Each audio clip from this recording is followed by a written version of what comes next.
Anita Nubi Kanyesha Bella Jelema, Amofo Danti Folumina, et bonjour le Mali, à l'Ekeneskira, et Ambergatunike, au Bella Jelenfe, et Co 2000 à Tabra de Boulot. Il n'est plus 8h pile, 8h à l'Edjanfanani Sanga Doni, Otache, donc Amba Bella Jelen Fotuni, Danti Folumina Kaira Lakafo, ni Keneskili, Ambejaka Masala, Kafenchama, ou Fonyoin, Eba Fawa, Kalamachukamina. Tout le temps an bɛ clip retro lagɛ ka se ka fiɲɛ bɔ an senkɔrɔ o la sa an bɛ foli kura tuguni ka ɲɛsin diaspora ma ka ɲɛsin maliyɛndenw ma ka ɲɛsin faso kanu bɛ mɔgɔ minnu na minnu ka wulikajɔ n'u ka boliboli fanba bɛɛ maliko ye ka yira k'a fɔ bɛn ni kelenya ka sabati an ka don da kelen fɛ an ka bɔ da kelen fɛ maliyɛndenw bɛɛ lajɛlen ka kan kelen fɔ wala sisan an bɛ jɛ k'an ka clip retro lagɛ an bɛ ɲɔgɔn sɔrɔ yan ka tɛmɛ ni masala ye caman bɛ yen ka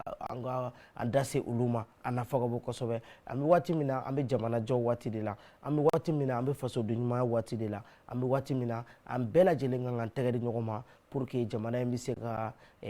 basigi cogoya min na an bɛ se ka jɛ ka kan kelen fɔ cogoya min na an ka hakililaw bɛɛ lajɛlen bɛ se ka sabati cogoya min na suivons ça on se retrouve tout de suite.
Mali nanawe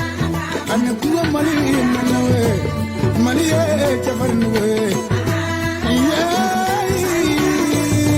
na ababi dana molesi akaga dana maye akaga layrudiye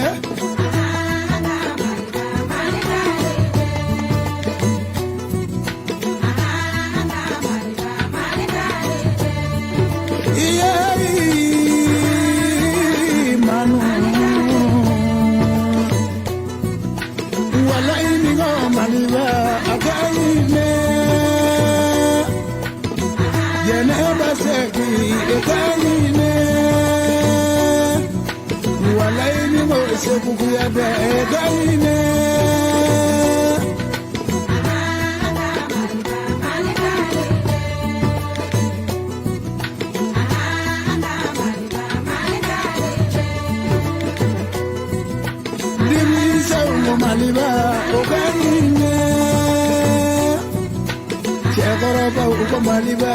agayine Muzoka Maliba agayine Kamalenu Maliba fasoka damne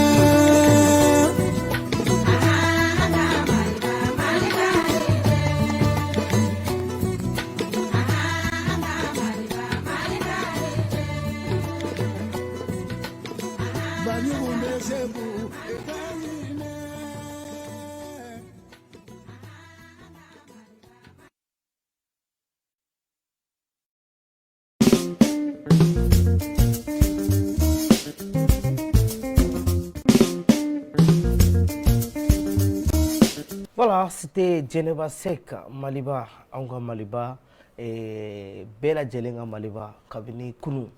Mokoba, Chamani Temena Malina, Kumakan Chamon Fora, Kelo, Kera, Wulika Jo Kera, ni Bekera, Fen Kelen de Kama, Mali, ni Odefo, Nakorofola, ni Aminyon Soro, Dine Kelena, Naminyon Soro Joli Kelena, ou Malini, Sabula Ivaika for Shiakacha, Tabulu Kacha, Kunglena Kacha. Moko yɛrɛ ka hakililaw tɛ kelen mais hakilila bɛɛ lajɛlen bɛ se ka ɲɔgɔn sɔrɔ fɛn kelen mun na o ye jamanajɔ ye o ye Maliko ye donc an maliyɛn fanba ka laɲini ye Mali bɛ se ka taga ɲɛ cogoya min na n'i ko Mali bɛ taga ɲɛ cogoya min na o tɛ se ka taga ɲɛ fiyewu fo da dɔw bɛ yen olu ka fura ka jɛ i n'a fɔ dun ka fa sabatili b'o la ɲɛtaga bɛ se ka sabati cogoya min na baarabolo dayɛlɛliw ka taa se kɛnyɛrɛye nasira kan ani fɛn min ye an yɛrɛ ka base dɔ b'an fɛ yan i b'a ye k'a fɔ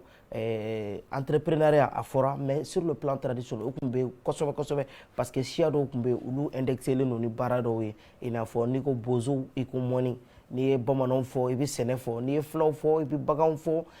o n'a ɲɔgɔnna caman donc région dɔw fana bɛ yen i b'a ye k'a fɔ olu fana siya min ni siya minnu bɛ sɔrɔ yen olu dɔnnen don nin bɛɛ b'a jira k'a fɔ Mali in ka di kosɛbɛ voilà Djeneba Seck an bɛ foli bila ka taa an bɛ foli kɛrɛnkɛrɛn ka ɲɛsin a ma a n'a furukɛ an bɛ foli kurakuraya tuguni ka ɲɛsin Mali seko ni dɔnko tigilamɔgɔ bɛɛ lajɛlen ma Mali artiste bɛɛ lajɛlen Mali jeli Mali maliyɛn fɛn fɛn bɛ yen ko u y'u se kɛ Maliko la an tɛ ɲinɛ artiste minnu ta yan fɛnɛ Ala ka hinɛ u la Ala k'u jigiyɔrɔ ɲɛ k'anw yɛrɛ ɲɛ k'an ta don kɔnɔ toujours an bɛ foli kɛ k'a jira k'a fɔ ko nin ye dɔgɔkun kura de daminɛnen i b'a ye k'a fɔ lundi ale mouvement ka ca kosɛbɛ sabula bolo bɛ caya Ala ka nin dɔgɔkun timɛ ko ɲuman di ni aw bɛɛ lajɛlen ma voilà ne kelen tɛ yan fɛn min ye an ka maa tununen an yɛrɛ ka cɛkɔrɔba ni cɛkɔrɔba tora ka boli yɔrɔ a ma nɔgɔ ale bɛ tunu denmisɛnninw na denmisɛnninw bɛ to yɔli la n'a yɛrɛ hakili jiginna sa a bɛ to ka na tunu cɛ fɛn min ye Dunbiya ye Wasolo Jeliba anw yɛrɛ ka doyen ale fɛnɛ bɛ yan doyen c'est comment j'espère que baasi tɛ alhamdulilayi ok a kɛra tile fila ye voyage ni activité u b'a dɔn jatigiw bɛ balolen don mouvement bɛ yen bon ça va aller sayɛlɛma ko tun bɛ sen na alhamdulilayi o ni Ala y'o kɛ an gɛrɛ ɲɛna o ye tiɲɛ donc mɔgɔ caman ye a labɛn kɛ a ma k'olu ɲɛna donc an bɛ foli k'u bɛɛ lajɛlen na mɔgɔ caman bɛ yen o tun pɛrɛn n'o 31 kama Ala ma olu garijɛgɛ don a la dɔw ta kɛra taɲali ye dɔw ta kɛra bana ye dɔw ta kɛra dugutaga ye dɔw ta kɛra dugutaga ye donc tɔɔrɔya ye fɛn fɛn sɔrɔ san tɛmɛnen an bɛ Ala deli Ala ka sankura hɛrɛ d'an n'u bɛɛ lajɛlen ma ka laban ka dugawu kɛ jamana in Ala k'a suma jamana in Ala k'a suma jamana in ɲɛ suma bali mɔgɔw mɔgɔ min t'a fɛ ka jamana in sumalen an bɛ ala deli ya rabbi ala ka donilaw kun doni min b'u ɲɛna jamana in sumali ko sumabaliya ko diɲɛ ko ko n'i y'a mɛn ko du ka di i b'a kɔnɔ o ye tiɲɛ n'i y'a mɛn kabila ka di e de bɛ yen n'i y'a mɛn dugu ka di e de bɛ yen n'i y'a mɛn jamana ka di e de bɛ yen donc mɔgɔ dɔw ka ala deli ye ka fitina da don ka tasuma minɛ waati bɛɛ c'est vrai olu kelen pe ka nadaganin kama n'u ka denbaya wallahi bon fo mɔgɔw k'a dɔn k'a fɔ ko diɲɛlatigɛ ye fɛn dɔ ye n'i y'i jan k'i sugunɛji kɛ magan a tɔ laban bɛ to n'i nagala o ye tiɲɛ o ye wasolon ka zana ye ouais n'i y'i jan k'i sugunɛji kɛ magan wallahi a tɔ bɛ to n'i nagala c'est vrai jɔn k'a dɔn k'an ti to yan an tun tɛ yan an nana kɛ yan an bɛ tila ka bɔ yan ko foyi ma kɛ c'est vrai ti ala sɔrɔ ci la yɛrɛ wallahi ni mɔgɔ min fa b'i mɔkɛ bɛ ni mɔkɛ bɛ i mɔkɛ fila ni fa mɔkɛ tɛ wallahi donc i k'a dɔn k'a fɔ o taara cogoya min na dɛ i kɛ da la ten don dɔ i ka bugusoni wo i ka sangaso wo i ka bugudani wo i ka cikɛ buguda wo i ka foro wo don dɔ da dɔ b'a fɔ ko n bɛ ka sagaboda dɔ ɲini wallahi wallahi sabagatɔw kɔ yan ya rabbi ala k'a mɛn ka saraka b'u ye mais an t'a fɔ ala kɛ an kisi saya ma kɛcogo t'o la kɛcogo t'o la o tɛ nin yɔrɔ na n bɛ foli bila n kɔrɔkɛ la Kati o bɛ ti ala de ka ɲi ala tɛ juguman kɛ c'est vrai n kɔrɔkɛ ye so jɔ so ɲumanba o bɛ ti ka minɛnw bɛɛ cɛ ka yɛlɛmali fɛn ka minɛnw bɛɛ cɛ ka taa so kura la o bɛ ti minɛncɛ bɛɛ senna tuma min na a muso dɛsɛra ka na jeune na yan muso banna Asetu Sangare a bolo sena fauteuil min na k'a bɛ sigi a ma sigi o kɔnɔ a ye nin san a ma sigi o kɔnɔ a bolo sena dilan min na nin de ka di ne ye n'a o sanna a ma da dilan in kan donc i k'a dɔn k'a fɔ ala ka teli wa ala tɛ juguman kɛ an bɛ yɔrɔ jan ni yɔrɔ sɔrɔ an bɛ bɛɛ lajɛlen fo ala ka hinɛ a la amina arabi an bɛ période min na sisan komi diɲɛ bɛɛ b'a kalama cogo min na an ka jamanatigi kɔrɔ fana tanyana donc an bɛ dugawu kɛ a ye an bɛ dugawu k'a ye yarabi ala ka mɛn ka saraka bɔ a ye ala ka mɛn ka saraka bɔ a ye ala kana kɔ fitina yarabi a ka ɲuman kɛlen ala k'o jira ye kira bonya kama sɔli ala muhamadu ok donc a faamuyara j'espère que nin ye kuma dayɛlɛ de ye kuma ɲɛbila de ye voilà an bɛ foli kura tuguni an ye o de fɔ an bɔra ka Jɛnɛba Sɛki ka clipu ale lajɛ a bɛ kuma Mali de kan a bɛ waatinin bɔ doyen i b'a ye k'a fɔ an ka wulikajɔ an ka masala caman bɛ yen o bɛ boli Mali kan en gros n'i y'a ta k'a lajɛ i b'a ye k'a fɔ problème caman bɛ yen mais an bɛ se k'a fɔ maliyɛnw bɛ ka faamuyali kɛ prise de conscience bɛ ka na an bɛ ka wulikajɔ kɛ donc fɛn min ye koba damadɔ ye i da sera kelen ma olu kɛra an ka jamana kɔnɔ a bɛ waatinin bɔ an ni CEDEAO ka ɲɔgɔn sama o ma dogo mɔgɔ si la fo ka taga se UEMOA mɔgɔw ma c'est à dire a yera k'a fɔ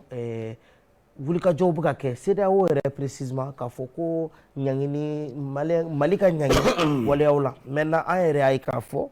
anw ko maliyɛnw ka wulikajɔ k'a ta Kayi fo Kidali fo Mɛnaka nin bɛɛ lajɛlen ko an bɛ transition soutenir jama bɔra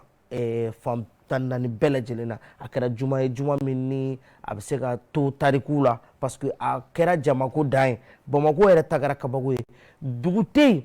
yen région tɛ yen ko mun ma manifester bɛɛ lajɛlen y'i ta yira k'a yira k'a fɔ anw bi transition kɔ ni waati kofɔlen na kalafili tɛ se ka kɛ ni CEDEAO y'a ka ɲangini sɛbɛnw ta bere ta k'a b'a da Mali kun an b'a kun nka an fɛnɛ bi an ka waleya fɛnɛ yira an b'an ka dusumakasi yira o wulikajɔw kɛra manifestation kɛra an yɛrɛ ka cɛ dɔw tun bɛ kɛnɛ kan jaw yera baaraw kɛra a ma dogo maliyɛn fan si la wa an bɛ tasi bila kɛ ka ɲɛsin diaspora ma parce que diaspora fɛnɛ minnu bɛ kɔ kan olu fɛnɛ bɛ ka wulikajɔ kɛ kosɛbɛ k'a yira k'a fɔ on est partant an bɛ Mali soutenir bi an bɛ Mali soutenir sini Asimi fɛnɛ Asimi Goyita ale fɛnɛ y'a ka intervention kɛ k'a ka hakilila fɔ ka maliyɛnw fo k'a yira k'a fɔ ni maliyɛnw sɔnna u sɔnna n'u banna u banna donc ale fɛnɛ maliyɛnw kɔ fo ka taa se premier ministre ma ni o ye Sukɛli ye ale fɛnɛ y'a ka propos fɔ a ye fɛn caman fɔ Mali ko kan donc an bɛ dugawu kɛ halisa ala ka an bɛnnen to an bɛ kulu la cogoya min na an ka yetaw ka kɛ kelen Mali ka kɛ anw ka sago ye ni o ye maliden ɲumanw ye voilà maintenant doyen da sera belebele kumaba kelen ma ni o ye Ibrahim Boubacar Keita ye ale fatura kunu sɔgɔmada fɛ ko ka suite kɛ AVC ye voilà, et bon, bébé qui a interprétation bon, fort. À Watinimbo déjà, on savait que si Janfara ou Kele a fait un coup sengana parce que Alkato Fangana a commis qu'à Wulika Joke, Boliboluke, souvent avec un traitement là, au Watu où il reconnaît Galun Chamantiga. Maintenant, est-ce que doit et qu'il y a un mais Darala un coup? Bon, ni Darala. Ok. Ni Darala parce que Mbaka est à don. Yani Akabo Fangala, Mbaka est à mot. Ouais, c'est vrai. A bolé Fangala, Mbaka est à Fanadon. Donc, moi, je suis Kalamaka Tanyana, Maki Galo. Ok. Parce que, au follow là, aucun affaire, Chamamu Darala, Fouko, Shuta Kumbena. Folota, mais Folia sur la France. Parce que depuis, avec ministre, à Kabana, avec ministre, avec traitement français. Donc, là, il faut qu'on ait un ministre, qu'on ait un député, avec traitement français. Donc, là, maintenant, comment fera, un petit français, il est fait, mais un grand amour, batuma, qu'elle fait. Ko kɛra dɔrɔn i bɛ jateminɛ ne ye information ɲini n y'a sɔrɔ k'a fɔ ko i bɛ ka filɛ yɔrɔ min na tan a tɛ dɔgɔtɔrɔso yɛrɛ dɛ baasi foyi t'a la o don yɛrɛ a ma wuli ka bɔ sunɔgɔ la fɔlɔ donc là maintenant mais kunun ta ne dara la parce que n b'a ka état dɔn donc n b'a ka état dɔn il était souffrant hein merci donc là maintenant i bɛ ka yɛrɛ bana fila de tun b'a la bana kelen ye ala ta ye tɔ kelen tun ye maliyɛnw ka bana dilen ye a ma o bɛ ti misaliyala n'i y'a mɛn ko dɔgɔtɔrɔ min bɛ tɔɔrɔ to adamaden kan k'i naani o de ye dɔgɔtɔrɔ ye i ka banabagatɔ degunnen nana banabagatɔ jigila tigɛlen a yɛrɛ la banabagatɔ kunnasebaga jigila tigɛlen a yɛrɛ la e min ka kan ka kɛnɛya ɲini k'a d'a ma ni o ye e ka baara ye n'i ye kuma ɲuman fɔ a ye dɔrɔn a hakili bɛ sigi parce que a b'a fɔ ne de b'a ka baara dɔn kunnasigibaga b'a fɔ ne de b'a ka baara dɔn n'i y'a ye nin bɛ nin fɔ a ɲɛ bɛ fɛn dɔ la min tɛ baasi ye a la o dɔw yɛrɛ bɛ kɛ o banabagatɔ tɛ wuli yɛrɛ mais a jigi sigilen bi taga donc fɛn dara i bɛ ka kan jamana in kɔnɔ min ka gɛlɛn ni cɛkɔrɔbaya yɛrɛ tɛ n bɛ misaliya kelen pe d'i ma tuma min na a taara Amérique diɲɛ mun bɛ ka ɲɔgɔn kunbɛn ba la maliyɛn minnu sigilen bɛ Amérique n m'a fɔ a bɛɛ a caman bɔra k'i jɔ sirada la i n'a fɔ u bɛna a kunbɛn k'a nɛni kosɛbɛ donc u y'a nɛni kosɛbɛ ka kuma caman fɔ a tɛmɛtɔ ma a bɛ sira kan bon ni maabaya yɛrɛ tɛ ani cɛsiri ni ala ka dɛmɛ kirisi bɛ pige yen de donc o fɛn ninnu y'a sɔrɔ a bɛ mɔgɔ marqué a bɛ mɔgɔ marqué maintenant hali an bɛ wagati min na i ko sisan même si an b'a ye k'a fɔ rumeur caman bɛ ka couler circuler k'a fɔ ko minnu bɛ ka kɛ dɔw ko ko bon ça c'est des histoires on va pas prendre compte olu tɛ jate k'a fɔ ko ni AVC bɛ kɛ i b'a fɔ i ka fɛn bɛɛ jɔra yɔrɔ i bɛ AVC dɔn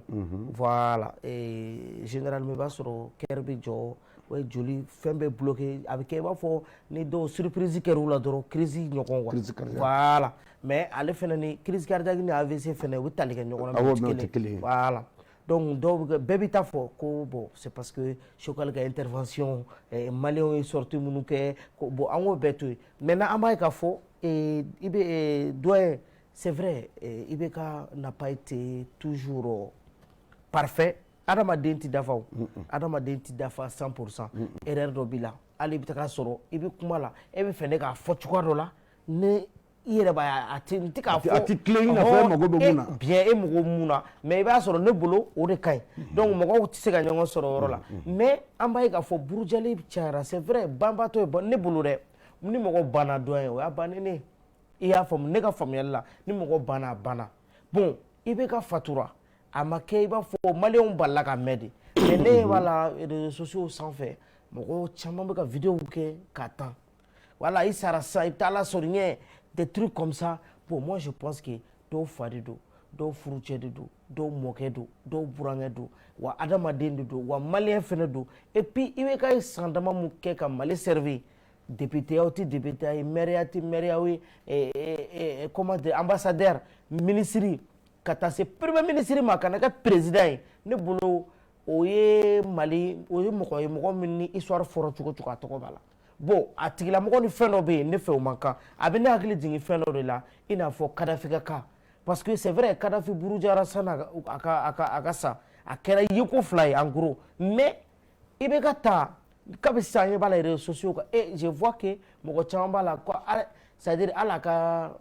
janaja ko quoi on ne doit pas manifester ka manifester i n'a fɔ a kan ka kɛ cogoya min na est-ce que e yɛrɛ bolo o ka ɲi.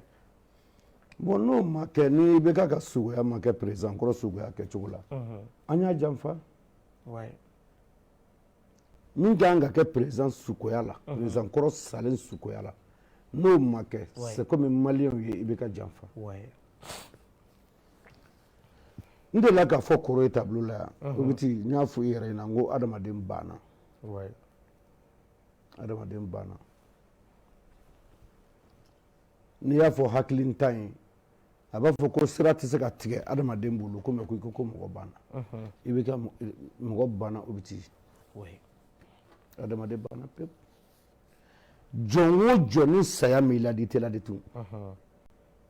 ni kaburudon m'i ladi i tɛ ladi tun n'i taara n ka kaburu dɔ la sisan i bɛ taa sɔrɔ Musa Tarawele dalen bɛ yen Modibo Keyita dalen bɛ yen Modibo Keyita ancien premier ministre dalen bɛ yen ATT dalen bɛ yen Sumala dalen bɛ yen Bansumana Ba dalen bɛ yen Jeliba Ba dalen bɛ yen Mugan Tafew dalen bɛ yen Jalo Dam bon adamaden mɔgɔ bɛ tɔgɔ sɔrɔ ka tila ka suma i bolo ye fini min dila mɔgɔ wɛrɛ bɛ na bɔ i la minnu b'a fɔ ko IBK bɛ taa Ala sɔrɔ olu yɛrɛ tɛ fɔ a kɔ ne tɛ IBK soutenir dɛ k'a fɔ ko IBK ka supporter ye non ce n'est pas ça mais jɔn mana fɛn fɛn mana kɛ dugukolo kan ni saya kɛra n'i ko i bɛ taa Ala sɔrɔ i ɲɛ ye i y'o fɔ dalu min na Ala fana b'i ɲininka o la o o bɛ ti mɔgɔ bɛ jamanajɔ kɛ fɛn dɔ ye o tɛ o o de la n bɛ tilen k'a fɔ n ka interview la n ko Asimu ka hakili to a yɛrɛ la walayi o bɛ ti maliyɛn ye koro de ye nɛn fila de b'a da kɔnɔ malgré que Asimu bɛ ka maliyɛnw kunnaɲini ci bi a ka di maliyɛnw ye maliyɛn mɔgɔ bon n t'a fɔ ko maliyɛnw an bɛ yɔrɔ komi bi i bɛ ka kɔni Asimu kɔni man di maliyɛn jugu ye mais maliyɛn ɲuman fɛn fɛn bɛ yeli kɛ kɛnɛ kan Asimu ka d'a bɛɛ ye mais a bɛ kɔni fitinin kɛ dɔrɔn i bɛ o maliyɛn kelen o mankan mɛn jateminɛ kɛ dɔrɔn ATT bɛ bɔ Mali la don min na ka boli ni dɔw b'a nɛni aéroport la ani a kunbɛn don est ce que maliyɛn kelen don a ma nɔgɔn il y a une grande différence maliyɛn minnu ye IBK ta un coup ni IBK tilala k'i sigi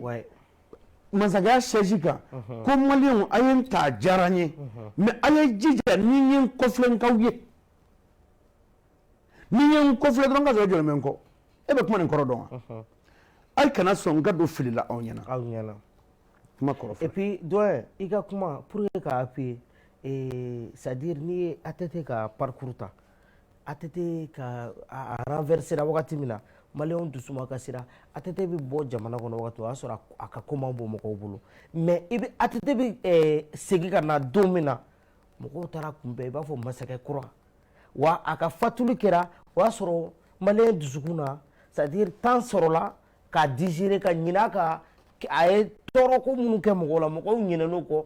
contrairement mɔgɔw commencera ka apprécier de bon a banna o kɔnɔ n bɛ se k'a fɔ a banna mandiya kɔnɔ a banna kunna c'est à dire bon comparativement à IBK n'i nana IBK ta la parce que bɔ y'a bila a ma mɛn o wa ba m'a bila ja la donc an bɛ Maliko tiriki tɔrɔkɔ la waati min na nin fɛnɛ kɛra tuguni donc i b'a ye k'a fɔ différence dɔɔni bi ale ni ATT ka kow cogoya cɛ quoi voilà c'est à dire n b'a fɛ ka min fɔ dɔrɔn Musa tile la a kun ye ambassadeur ye Côte d'Ivoire a ye ambassadeur ya kɛ pays caman na a y'a kɛ pays caman na bon là maintenant a y'o kɛ k'o bɔ yen o y'a sɔrɔ Musa bɛ fanga la Musa nana bɔ yen politique ko nana daminɛ u nana parti créer o kɛ Ademaw nana créer a nana kɛ o ɲɛmɔgɔ ye Kalifa kɛ jamanatigi ye Alifa y'a kɛ premier ministre ye san'o cɛ yɛrɛ o y'a sɔrɔ ministre kun don fɔlɔ yɛrɛ d'accord a kɛlen premier ministre ye Mali la yan an ka service mobile tun bɛ kɛ transportkɛla ye IBK y'o ye porte parole de je crois merci ko ka sotarama kɛ couleur kelen ye IBK de nana n'a ye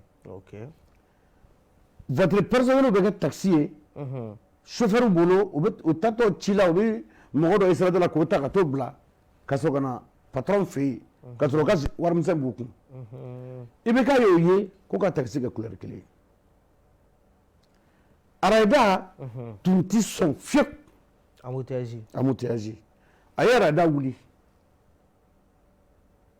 yen bi monument bɛ yen mɔgɔw bɛ taa marasikɛlaw bɛ taa photo ni fɛnw ta yen ekɔlidenw nana kɛlɛ wuli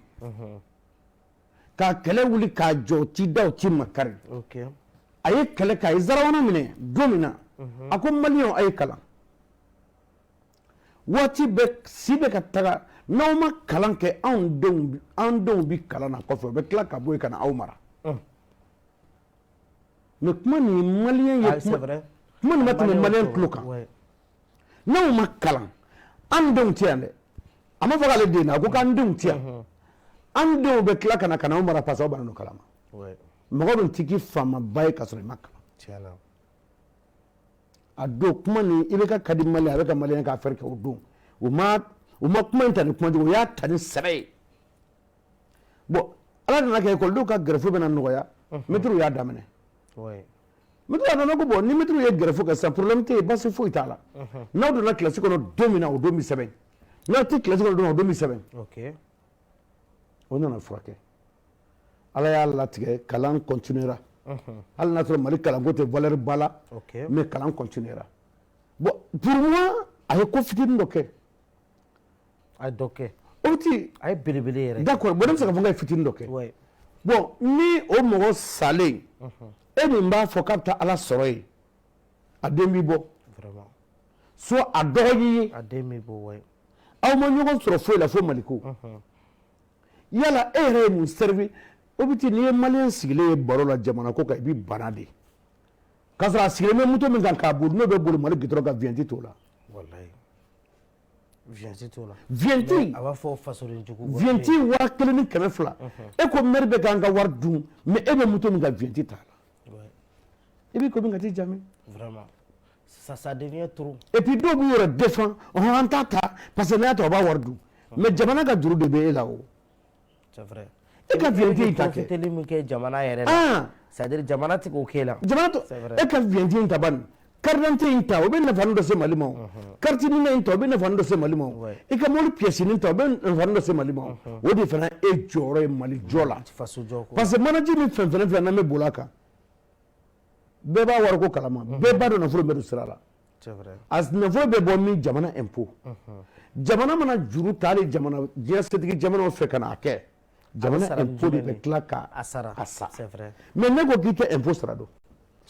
e sera b'i ka butigi da la mairie mana na e b'o mairie mɔgɔw négocier ka dɔɔnin don olu bolo olu k'o dun u ka taa e bɛ tila k'i sigi o magasin kelen de la k'an ka faamaw bɛ wari dun et puis ko yuruguyurugu bɛ jamana na impôt mana na i bɛ impôt négocier k'o bila i ka niveau la e bɛ tila laban tuguni k'i sigi baro da la ou bien ka téléphone ci radio so dɔ la ko malidenw ɲɛmɔgɔ bɛ k'an ka wari dun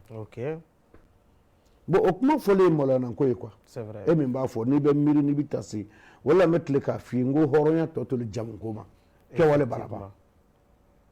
kɛwale banna c'est à dire hɔrɔnya tɔ tora jamu ko de ma sinon adamaden walahi umaru ko ko tɛ bɛn e ma e t'a fɛ ko ko ka k'i la ni e y'i sigi n'i ye nin kɛ dɔnya la a b'a tɔɔrɔ parce que ne yɛrɛ tɛ sɔn a ma walahi i b'a ye sisan sigidala mɔgɔw b'i minɛ i bolo fila la nin cɛ ni denmisɛnnin dɔ ma a tɛ se mɔgɔ gasi la parce que e bɛ k'i yɛrɛ garidi de o e b'a dɔn nin man di e ye nin man di e ye ne m'a kɛ mɔgɔ wɛrɛ la a ka gɛlɛn mɔgɔ wɛrɛ ka k'i la dɛ tu vois c'est vrai misaliyala e denw maralen b'i bolo so kɔnɔ i den musomanw n tɛ cɛmannin fɔ e den musomanw maralen b'i bolo so kɔnɔ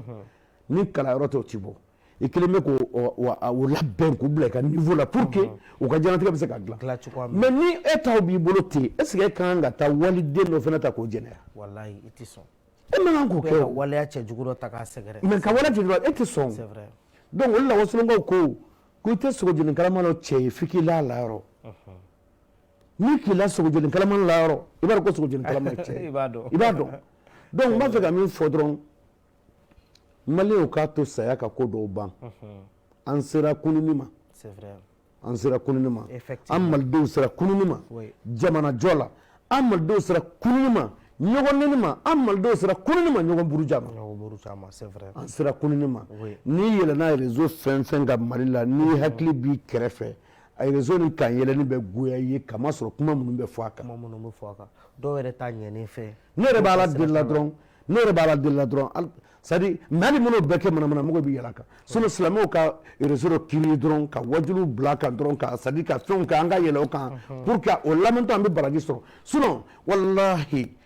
Mali la yan musomanninw ka ɲɔgɔn nɛnɛ muso furulenw yɛrɛ bɛ ɲɔgɔn ka jɛnɛya ko kuma fɔ réseaux sociaux kan i b'a fɔ ko furulen tɛ. I b'a fɔ furulen tɛ.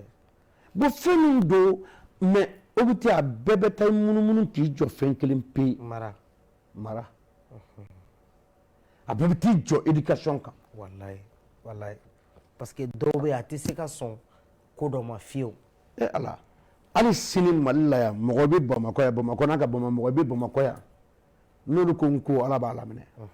Wallahi. A bɛ muso kunda a bɛ cɛ kunda a bɛ denmisɛnnin kunda a bɛ mɔgɔkɔrɔba kunda parce que mɔgɔ minnu y'u tagama cogo dɔn. Effectivement. Donc minnu bɛ k'a fɔ ko i bɛ ka bɛɛ ta Ala sɔrɔ yen olu yɛrɛ tɛ fɔ a kɔ. Et puis ani classe ou bien ka taa ni suguya dɔw kɛ malgré tout adamaden de don wa n'i y'a ka waati laban de a banna o a tigilamɔgɔ banna donc du coup parce que caman bɛ ka histoire wɛrɛ fɔ a la i n'a fɔ an yɔrɔ min fɔ Karim yɔrɔ bɛɛ b'a dɔn Karim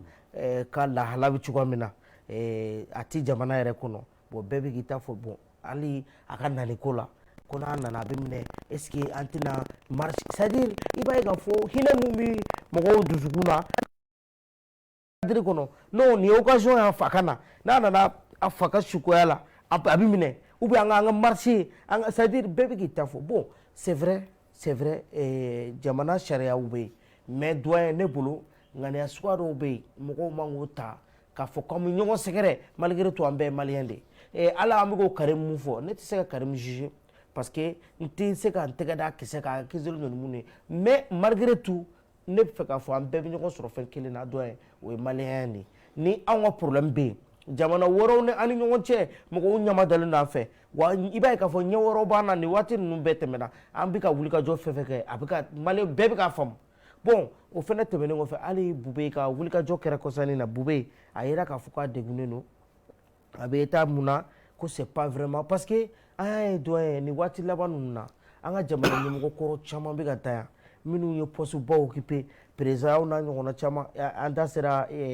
ATT ma Ala ka hinɛ na an da sera Sumala ma Ala ka hinɛ na an da sera Musa Tarawele ma Ala ka hinɛ na nin waati laban ninnu bɛɛ kɔnɔ hali Modibo nin waati laban ninnu bɛɛ kɔnɔ olu ta yan c'est-à-dire a si tɛ tɛmɛ san 2 kan en gros bon ninnu bɛɛ ni Bube ye génération kelen de donc a fɔra ko a degunnen don c'est vrai ɲangini a bɛ ɲangini ka bolo kan parce que a ka kow kan ka sɛgɛsɛgɛ a yɛrɛ ka fɔ il est souffrant maintenant yɔrɔ caman ko k'a tɛ taa n t'a dɔn n'i bɔra histoire kalama ko a tɛ taa traitement na k'a ka taa France maintenant dɔw ko ko a ka taa parce que a yɛrɛ k'a fɔ kɔrɔ b'a la a ye caman kɛ maintenant que a bɛ taa traitement kɛ ka kɔrɔ de hali Ala k'an kisi n'a tigilamɔgɔ nana n ta yan a bɛna jouer mɔgɔw conscience kan n'aw kun y'a to a ka taa c'est vrai ni b'a la de bolo mais a dɔnna kun e yɛrɛ bolo est-ce que tu es pour a ka taga ou bien a kana taga bon o bɛ ten Bube n'a ye faso nafolo ta n tɛ se ka fɛn fɔ o kan mais n kɔni bɛ se ka fɛn fɔ min kan Bube a ye nafa dɔ ɲa Mali ye Musa Tarawele a ye nafa dɔ ɲa Mali ye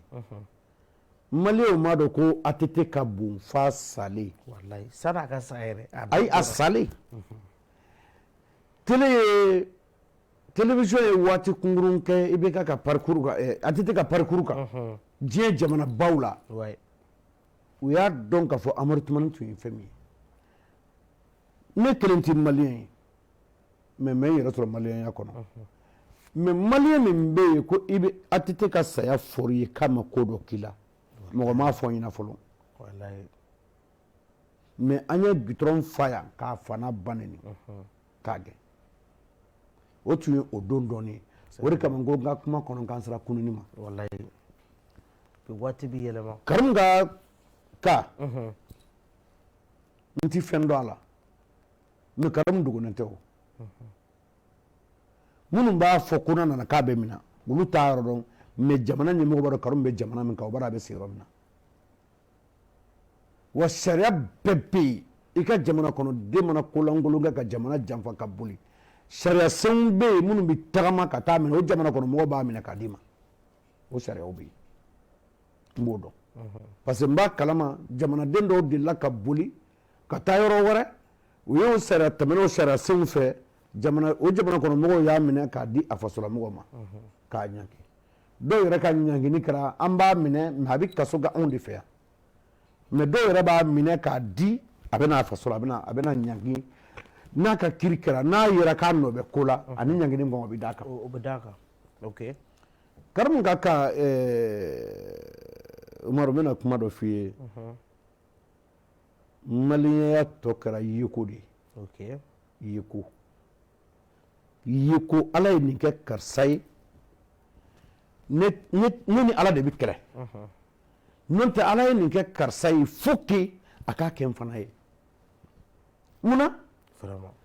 e dun ni karisa tɛ kelen ye e dun tɛ kelen ye walayi bon n'i y'a jateminɛ masakɛya tɛ siya ye nafolotigiya tɛ tiɲɛ ye maabaya kɔni ye tiɲɛ ye o ti maabaya ye tiɲɛ ye mais n'i ye mɔbaya fɔ bi den b'a faamu ko jamanatigiya bonda ko don non o tɛ walijuya bonda tɛ non o tɛ mais maabaya ye siya ye a b'a don ɲɔgɔn bolo ka ɲɔgɔn lamɔ k'a ɲɛ kana o de la Bamakɔ du i bɛ Bamakɔ hali sini musomanin tɛ se furu ma k'a ka furu waati tɛmɛ ka sɔrɔ a ma taa c'est vrai o duba in bi Mali la yan o bɛ Bamakɔ yan oui c'est vrai il y a des familles comme ça merci c'est vrai u den bɛ se furu ma dɔrɔn a bɛ taa munna a bɛ taga e min bɛ ka don filɛlikɛlaw kan k'i ta ɲɛɲini nin bɛ ka min k'a ta y'a dɔn walima e ko k'i ta ye ban vraiment Karimu filɛ bɛɛ b'a dɔn ne bɛ Karimu dɔn ka sɔrɔ n tɛ i bɛ ka fanga miiri parce que Gayiladenw ani olu ye gɛrɛn kelen Sini la Karimu anti ami ye Sini la ye o don Sini la b'a ɲɛ komi fɛn bɛ fɛn ɲɛ mais Sini la wolola ka miliyari t'u fa bolo ka mɔ k'a tɔ la hali sini u bɛ sugu kɔnɔ u bɛ miliyari minɛ bon lamɛnna ne ko sisan ko n bɛ n da Sini la ma parce que o fa ye julaba ye a ye fɛn sɔrɔ den wololo kɔnɔ ko fo n fana ka o ɲɔgɔn kɛ ala m'o di ne ma ne bɛ taa n sigi réseaux sociaux kan ka olu critiquer k'u tan c'est vrai est-ce que ko ɲɛnama don vraiment ko ɲɛnama tɛ an kɛ ko to kotigi bolo ne bɛ min fɛ malidenw ka ni fɛn bɛ Karimu nɔ na malidenw ka tagama ka se jamanatigi ma n'o ye Asimi ye bi Asimi Karimu ko ɲɛfɔ an ɲɛna parce que a bɛ ka fɔ fan bɛɛ k'a ye wari dun a y'a kɛ tan an dun tɛ lahala dɔn a la n'an ka hakɛ b'a fɛ a ɲɛfɔ an ɲɛna a y'a minɛ ka na d'an ma jamana sariya ka boli a kan walasa mɔgɔ wɛrɛ bɛ siran cɛ min ma dɛsɛ ka bube don wo la o bɛ siran Karimu ɲɛ ça c'est vrai mais Asimi ye denmisɛnnin fitinin de ye Asimi ma taa yɔrɔ si mais nin ye ala ka sɔn ye ba bɛ balo kurukuru mais ala ma nin k'olu ye o mais ala ye jamanatigi b'u la mais Asimi fa tun ye sɔrɔsiri ye a génération baden bɛ Mali la ne yɛrɛ kɔrɔkɛ dɔ b'a la a bɛ senu bi il est en retraite donc là maintenant maliyɛnw ka fɛnw ka fɛn fɔ i kun fɛ ten ka taa gɛrɛ ɲagalen k'a kɛ baro ye ten et puis a ɲɛdɔn kosɛbɛ ka tila k'i parce que i b'a dɔn dɔ bɛ se ka e ka kuma dɔrɔn a bɛ se ka dɔ futeni o t'a ɲini k'a dɔn yɛrɛ o bɛ se ka waleya jugu dɔ ta dɔrɔn e bɛ mun fɔ ale b'o capter a bɛ baara kɛ n'o ye mais i b'a sɔrɔ a t'a solution ɲini k'a dɔn voilà an bɛ flash info lajɛ mais sanni flash cɛ donc e yɛrɛ bolo normalement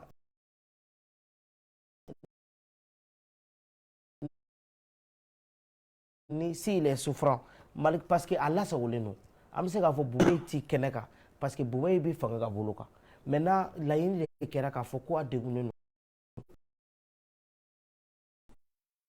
ko u k'a bila d'habitude a bɛ taa a ka furakɛli kɛ Faransi k'a ka taa maintenant caman i t'a fɔ ko ka to fanga na waati min na a kun bɛ se ka dɔgɔtɔrɔso ɲɛnama jɔ Mali ye a kun bɛ se ka nin kɛ a ye nin kɛ a kun bɛ se ka nin kɛ maintenant ko k'a to yen k'a ka traiter yan bon an kɔni bɛ a kalama a bɛ se ka kɛ à la dernière minute a tagara mais an kɔni b'a dɔn u ma confirmation ma di ko a ka taa a taara ou bien a ma taa voilà a bɛ yan maintenant ere bula est ce que ane tagali ka ɲɛmɔgɔw kan k'o accorder wa ou bien a ka to a ka kɛ ne ka yeli la ne ye min ye ɲala ok ne ka faamu ani ne ka kodɔn o ti bɛrɛ bɔ mais ala ye fitini min di ne ma a kan ka to a ka taa yɛrɛ furakɛ ok o ye ne ka yeli ye parce que Bube c'est quelqu'un a bɛ jamana in dɔn fo k'a dɔnna kari ok donc ni mɔgɔ bɛ jamana dɔn ani ye jamana servi hali n'a sɔrɔla jamana ka hakɛ dɔ b'a fɛ malidenw ka fɔ cogo la ne t'a kalama ok mais fɛn fɛn denen don a ka santé la parce que Bube filɛ niveau min na sisan Bube bɛ se ka fɛn dɔ kɛ Mali ye hali sini Mali bɛ se ka bɔ sira min fɛ n'a bɛ kɛ malidenw ma hɛrɛ effectivement ça c'est donc o siratigɛ la a kan ka taa furakɛ n'a a taara furakɛ a bɛ segin n'a seginna mais n'a tora tan ala m'an kisi la k'an tanga an ka maabaw bɛ ka taa nin ye IBK taalen o bɛ jamana in dɔn Modibo Keyita taara o bɛ jamana in dɔn premier ministre n ka tɛ président Modibo Keyita premier ministre Modibo Keyita o taara o bɛ jamana in dɔn Soumaila taara o bɛ jamana in dɔn donc là maintenant ATT taara o bɛ jamana in dɔn hali kunu kunna sini président Musa Traoré a ka chef de protocole dɔ y'i da ka sa donc là maintenant mais olu tɛ fɛn don an ka maakɔrɔ ninnu an ka u tɔbɔtɔ an k'u tɔbɔtɔ n'an b'u ɲangi i b'a dɔn kaso jugumanba ye min ye fɔlɔ k'a fɔ dɔrɔn ko mandat b'i kan i t'i bɔ Mali da fɛ o ti mɔgɔ min delilen don liberté la n'i ko a ma dɔrɔn n'o tɛ Bubu a bɛ yɔrɔ min na siyɔrɔ ɲuman b'a bolo a bɛ sigi kilimu kɔrɔ a b'a diɲɛ dumuni kɛ o mais de fait que Bubu tɛ mobili ta ka bɔ ka taa Kalabankura ka bɔ ka taa Senu ka segin a ka ci la a man ɲi adamaden yɛrɛ hakili ma donc voilà mais pour moi ne kɔni b'a fɛ ne ka yeli la o k'a to a ka furakɛ pour que a mana kɛnɛya a bɛ tila ka fɛn wɛrɛ di jamana in ma min bɛ jamana in nafa o kɔni o ye ne ka hakilila ye. D'accord. Maintenant apparemment le flash il y a un souci mais je pense que marché parce que an ka mɔgɔw tun bɛ kɛnɛ kan o don o ja dɔw caman tun bɛ yen dɔ ye yɔrɔ ye dɔw ye ne yɛrɛ y'a ye o voilà ne y'a ta M7 kan ne yɛrɛ tun bɛ ka M7 de sanfɛ an ka mɔgɔw tun bɛ ka fɛn caman kɛ an bɛ o ja dɔw lajɛ voilà mais yanni ka tɛmɛ an bɛ M7 mɔgɔw fo han parce que a don u ye cɛsiri min kɛ ne yɛrɛ de tun bɛ k'a lajɛ M7 kan vraiment il a travaillé an b'an ka journalistes fo ka kunnafoni a c'est à dire sɛbɛnnikɛla ni kumafɔbala an b'u bɛɛ fo ka directeur fo yan parce que u ye baara kɛ vraiment mɔgɔ bɛ fo yɛrɛ foro sɛnɛko ɲuman na quoi c'est ça. D'accord. Voilà, nous allons regarder notre flash. On se retrouve à tout de suite.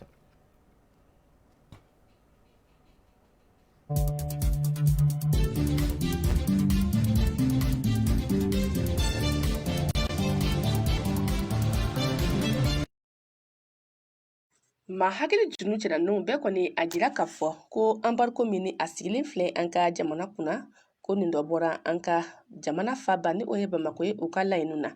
ko k'a sabu kɛ a ye jɛɲɔgɔnya kɛ ni finitigilaka wɛrɛw ye o minnu kɔni tɛ Faransi jamana ka laɲiniw ye wa maa minnu bɛ ka furancɛ fanga ɲɛmaaw dɛmɛ fo ka taa se u tiɲɛbaw ma u bɛɛ kɔni jɛn'a kan ka jira k'a fɔ ko ɲangini min kɛlen filɛ an ka jamana kan ko a bɛna kɛ kɔlɔlɔ caman ye an ka jamana ma sabula a sigira waati la an ka jamana bɛ gɛlɛyaw minnu kɔnɔ ni a bɛ san 10 o bonyanko bɔ ni a kun dɔ bɔra Libi ale kɛlɛ la Côte d'Ivoire jamana kan san 2011 waati min kɔni u tun bɛ gɛlɛyaw la kɛrɛnkɛrɛnna kalafiliko o bunakun kan fɛn min ye CEDEAO maaw fo ka taa se UEMOA maaw ma u fana ye nin ɲangini ninnu ta ne ka jamana kelen sɛgɛrɛ min kɔni b'a yira k'a fɔ ko fɛn min ye farafina jamanaw ye u ka kan ne ka u yɛrɛ ka wariw bɔ yaasa farafina ale ka yiriwa o bunakun kɔnɔ i n'a fɔ maa dɔw yɛrɛ a sɛbɛntiya cogo min na ko fɛn min ye francefa ye k'u ka o yɛlɛma ne ka o kɛ eko ye wa hakilina jigila k'a yira aw la k'a fɔ ko fɛn min ye an ka jamanadenw ye olu le kɔni kan ka u ka diɲɛnatigɛ k'a minɛ u bolo la wa olu le fana kan ka a laɲiniw kɛ.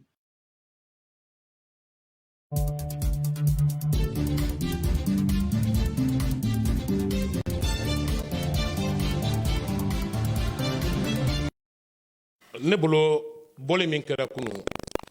transition ka boli tɛ dɛ mais boli min kɛra transition de tɔgɔ la ko an k'an ka autorités jukɔrɔma don don k'an ka autorités accompagner k'o dɛmɛ ka se ka Mali bɔ nin dingɛ in kɔnɔ sabu ɲangata minnu taara CEDEAO fɛ ka Mali sɛgɛrɛ n bɛ se k'a fɔ ko juguyaw don juguya fin o de don o juguya fin maliyɛnw bɔra de k'o de jaabi d'o ma kunun k'a yira k'a fɔ autorité min bɛ anw kunna ninnu de bɛ se k'an bɔ nin dingɛ in kɔnɔ donc an t'o ko bila maa ye cɛ fara muso kan denmisɛn fara maakɔrɔ kan i kɛra nanzara ye o i kɛra farafin ye o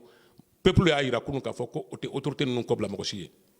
donc o mobilisation min kɛra kunun mobilisation a y'a yira anw na k'a fɔ ko an bɛɛ lajɛlen n'an bɛɛ donna dingɛ kelen kɔnɔ ka don da kelen fɛ an bɛ se ka ko kɛ sabu n'i ye jateminɛ kɛ mali ye a ka yɛrɛma hɔrɔnya ta ɲinɛ a san 62 nata ye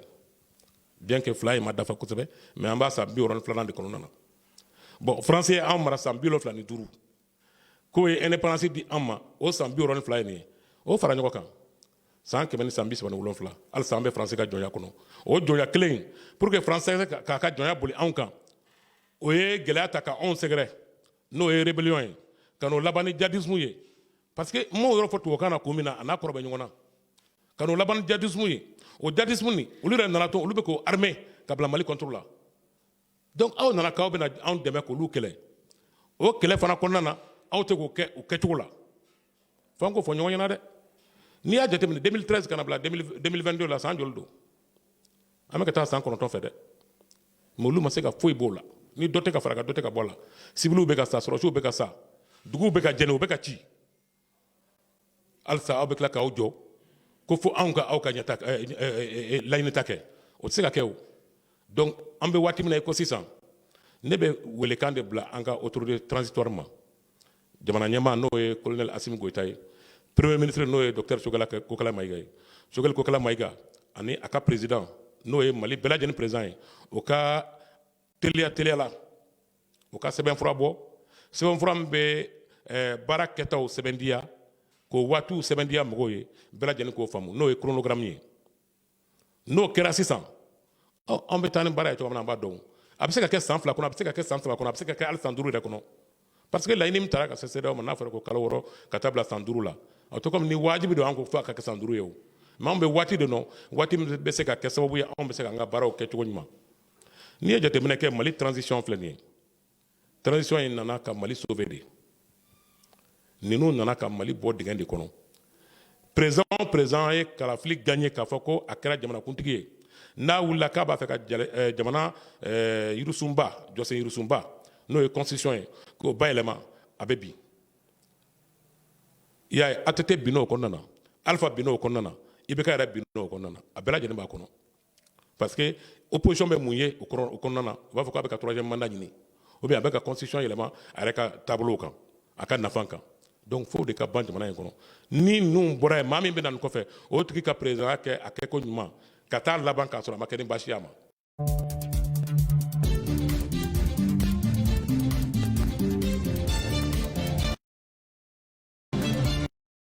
aw bisimila jamana kɔkana kunnafoniyaw la gabɔnkaw fɛ yen sɛgɛsɛgɛli min bɛ kɛ yaasa ka se k'a dɔn ko coronavirus banakisɛ b'i la o tɛ fu ye tuguni ko wari de bɛ sara o la o yɛrɛ sariyakisɛ in sigira sen kan gouvernement maaw de fɛ dɔgɔkun tɛmɛnen u ka ministriw ka ɲɔgɔn ye dɔ sen fɛ ni an ko a ma ko conseil des ministres nka min kɔni bɛ tali kɛ jamanakɔnɔdenw la olu bɔra kalama alamisa tɛmɛnen de bɔlɔlɔsiraw sanfɛ n'an bɔra yen nɔ an b'an kunda Tunisie ale jamana kan ko jumadon janvier kalo tile 14 san 2021 ko kunnafonidila caman binganiya wale tara ka olu ɲɛsi fintigilakaw fɛ ne o maaw yɛrɛ la RFI mɔgɔw ka ciden dɔ ni ale ye Mathieu Galtier ale kun b'a la ni binganiya walew bɛɛ sɔrɔla wulikajɔ dɔ de sen fɛ Tunisikaw fɛ yen ka sanga ni u ka nisɔngoya ye ka ɲɛsin jamanakuntigi Kais Saied ma RFI maaw kɔni olu ye nin waleya in kɔn sabula k'olu tɛ se ka jɛnɛ ye cogo si la ko olu ka baarakɛla binganiya walew ka ta k'o sɛgɛrɛ a ka baara kɔnɔna na Tunisie jamana la bi sibiridon janvier kalo tile 15 san 2021 Fransikaw fɛ yen kɛrɛnkɛrɛnnenya la Lyon min bɛ tali kɛ ministri kɔrɔ ni ale Christian Taubira ye ale ye lasiri dɔ kɛ k'a yira k'a fɔ jamanakuntigi kalata min bɛna kɛ Faransi jamana kɔnɔna na san 2022 wagati ko ale b'i kanbɔ wa k'a ka kɛlɛbolo bɛna kɛ min ye o de ye ka adamadenw bɛɛ damakɛɲɛ n'o bɛ kɛ sababu ye furugufurugu minnu bɛ adamadenw ni ɲɔgɔn cɛ ka dan siri o la an b'a kuncɛ ni Israel ali jamana ye olu ka gouvernement ɲɛma kɔrɔ ni ale Benjamin Netanyahu ye ale ka avocat olu bɛ ka bɛnkan dɔ ɲini u ni kiritigɛmɔgɔw fɛ yaasa ka se ka ale ka kiri tigɛ joona sabula yiralen don k'a fɔ ko ale ka kiri kuntala bɛna janya o de sen fɛ a yɛrɛ y'a yira k'a fɔ ko waliya minnu ni ale nɔ minɛnen don olu la ko ale sɔnna a dɔw ma wa ko ale b'a jigi da o kan k'o bɛ kɛ sababu ye ka se ka dɔ bɔ ale ka ɲangini na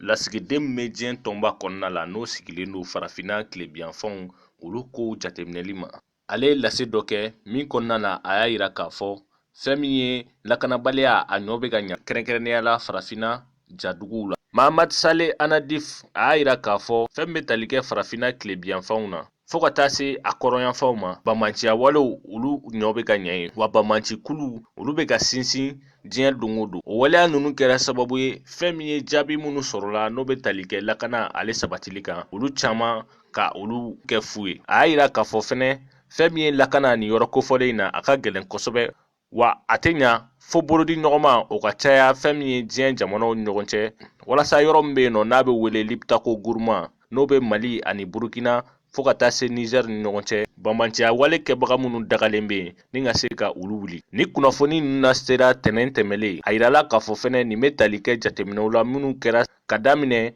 juin kalo tile 18 fo ka taa se décembre kalo tile 21 ma san 2021 kɔnɔna la nin kɔrɔfɔ ninnu senfɛ Anadif a y'a yira k'a fɔ fɛnɛ nin gɛlɛya ninnu kɛra sababu ye dɛmɛ minnu bɛ don fɛn min jamana kɔnɔdenw ma walasa u ka se ka dundala sɔrɔ gɛlɛyaw donna o baaraw la fɛn min ye sumanw ye olu sɔngɔw yɛlɛnna fo ka taa se fantanya ale jidili ma ka fara fɛn min ye coronavirus bana ale kan mun bɛ tali kɛ wagati ɲɛnɛma kow la a y'a yira k'a fɔ fɛɛrɛw kan ka sigi sen kan walasa min bɛ se ka kɛ sababu ye farafina tilebiyan jamanaw olu bɛ se ka kisi wagati yɛlɛma kɔlɔlɔw ma ka se kumajan ma fɛn bɛ lasigiden ye a y'a yira k'a fɔ waleya minnu tara n'o de ye muso ani denmisɛnninw olu sen ka don bɛn sabatili baaraw la o kan ka lawaleya joona walasa nin gɛlɛya ninnu olu bɛ se ka ban a ye foli kɛrɛnkɛrɛnnen kɛ ka ɲɛsin jamana dɔw ma n'o bɛ tali kɛ Cameroun Nigeria n'olu ye fɛɛrɛw bila sen kan walasa diɲɛ tɔgɔla tɔnba kiiriso min bɛ yen nɔ k'olu ka laɲini dɔw bila sen kan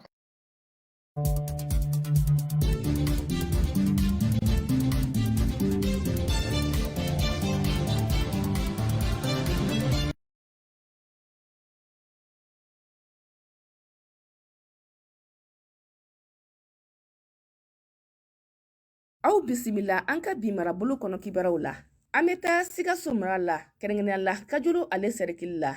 Kajolo komini 7 olu kɔni ye wulikajɔ kɛ ka sanga ni jumadon janvier kalo tile 14 san 2022 ni ka fara ɲɔgɔn kan ba kɛ kɛrɛnkɛrɛnnenya la Kajolo fo ka taa se Ziegoua ale duguma fara ɲɔgɔn kan kɛba ninnu kɔni u ka nisɔngoya yira ni ka ɲɛsin CEDEAO jɛkulu olu ka ɲangili tali la ka an ka jamana sɛgɛrɛ ani ka u ka dɛmɛ yira an ka furancɛrɔ fanga ɲɛmaw la o siratigɛ kelen kɔnɔ u cɛlakaw fɛ jama bɔra i n'a fɔ kɔnɔkulu jumadon janvier kalo tile 14 san 2022 ka fara ɲɔgɔn kan ba kɛ min kɔni kɛra yɛrɛmahɔrɔnya ta kɛnɛ min ni o bɛ kujala ale dugu kɔnɔ fara ɲɔgɔn kan in kun de kun ye ka u ka nisɔngoya yira ka ɲɛsin ɲankili la min kɛra CEDEAO maaw fɛ ani ka yira diɲɛma la k'a fɔ ko furancɛrɔ fanga ɲɛmaw kɔni bɛ ka baara kɛ ni jamanadenw kunkilenna de ye kɛrɛnkɛrɛnnenya la laɲini minnu kɔni taara sigi ka fɔ la jamana o jɔsikura hukumu kɔnɔ an bɛ a kuncɛ ni Tɔnbɔkutu mara ye kɛrɛnkɛrɛnnenya la Ansongo ale sɛrikili la moto sen 3 min kɔni bɛ u ka dɔgɔtɔrɔso la ni o bɛ banabaatɔw ta ni ka taa dɔgɔtɔrɔsoba la kɛrɛnkɛrɛnnenya la Basi Awusa ale dugu kɔnɔ o ambulance in kɔni taara ka sanga ni janvier kalo tile 12 san 2022 min kɛra maramafɛntigi dɔw fɛ minnu buguntigɛnama dɔn ni u kun bɛ motow la maramafɛntigi ninnu kɔni ye nin kɛnɛyaso in gardien bagabaga ni maramafɛnw ye ni ka sɔrɔ ka taa ni nin moto kɔfɛlen ye ka a yiraw la k'a fɔ kɛnɛyaso in kɔni ni an ka finitigilakaw dagayɔrɔ cɛ o tɛ tɛmɛ kilomɛtiri 1 o bonyako kan o bɛ dan sigi an ka bi marabolo kɔnɔ kibaruw la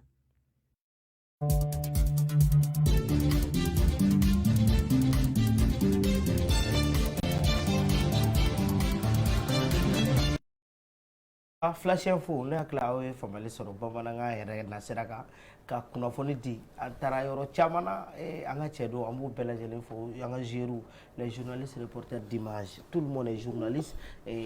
voilà i b'a ye k'a fɔ c'est la qualité qui fait la différence souvent an ka laɲini o de ka se ka aw bilasira ka kunnafoni di aw ma a ɲuman kɔni k'a to fɔ aw sigiyɔrɔ la an bɛ diaspora fo ni kɛnɛ kan a bɛ waatini bɔ doyen diaspora bɛ intervenir kosɛbɛ u b'a appel kɛ u bɛ kuma u yɛrɛ ka yɔrɔ kan gɛlɛya mun b'u kan ani u ka yeta mun ye Maliko la voilà fɛn min ye Jamutɛnɛ ale kɛnɛ sɔrɔ parce que ale fɛnɛ ye bon a fɛnɛ mouvement kɔnɔ voilà ni Sénéfɔkɛ kɔni donc ale ka mouvement ma nɔgɔ c'est-à-dire souvent il est révolutionnaire quoi voilà mais émergence kɔni an bɛ se k'a fɔ a nɛgɛw nɛgɛ karafe ni fɛnw ale tɛgɛ bulu la kosɛbɛ. Jamu ça va? Oui, ça va. Tout va bien. Dieu merci. OK. E ko na y'a sɔrɔ an bɛ ka caman fɔ a kan parce que an ye o de fɔ bibi na ni an bɛ kɛlɛ kɛ n'an bɛ ɲɔgɔn sɔrɔ fɛn kelen na o ye Mali ko in de ye. Mɔgɔw tɔgɔw tɛ kelen, jamuw tɛ kelen, bɔyɔrɔw tɛ kelen, siyaw tɛ kelen mais an bɛ se k'a fɔ an bɛɛ bɛ kɛ kelen fɛn kelen mun na o ye Mali ko de ye wa ni bɛn ni kelenya sabatira an ka laɲiniw a ka ca Ala fɛ olu fana bɛ se ka sabati ni ko Asimi an bɛɛ ka kɛ Asimi na parce que anw de ka ɲɛmɔgɔ don o kɔnɔna na nouvelle jumadon wulikajɔ kɛra kosɛbɛ i yɛrɛ tun b'a kɛnɛ kan jama bɔra dɔw yɛrɛ ko c'est la première fois dans l'histoire a ka ye k'a fɔ ka taa Mali kun fo kun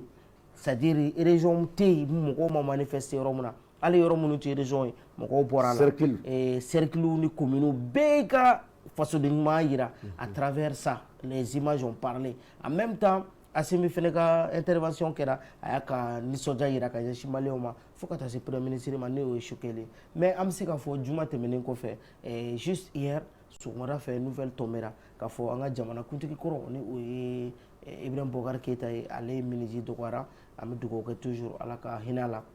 Ala k'anw yɛrɛ ɲɛ k'an ta don kɔnɔ bon o banni hukumu kɔnɔ an y'a ye k'a fɔ bɔlɔlɔw sanfɛlaw la vraiment a kun bɛ mɔgɔw kunna bɛɛ bɛ na i b'a fɔ ATT ninnu taw ni fɛnw Ala ka hinɛ a la mɔgɔw bɛ vidéo ni dugawudenw kɛ mais an y'a ye k'a fɔ burujaliw bɛ ka caya mɔgɔw bɛ ka clashiw kɛ tanniw kɛ dɔw yɛrɛ bɛ ka fɛn dɔw fɔ on peut même dire que c'est vraiment inhumain donc voilà en gros an kun bɛ ka masala minnu kan kosɛbɛ.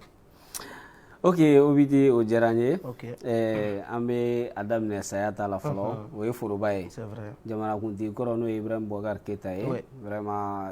Ala ka hinɛ a la mɔgɔ min don a ye fonction baw kɛ jamana in kɔnɔ n bɛ se k'a fɔ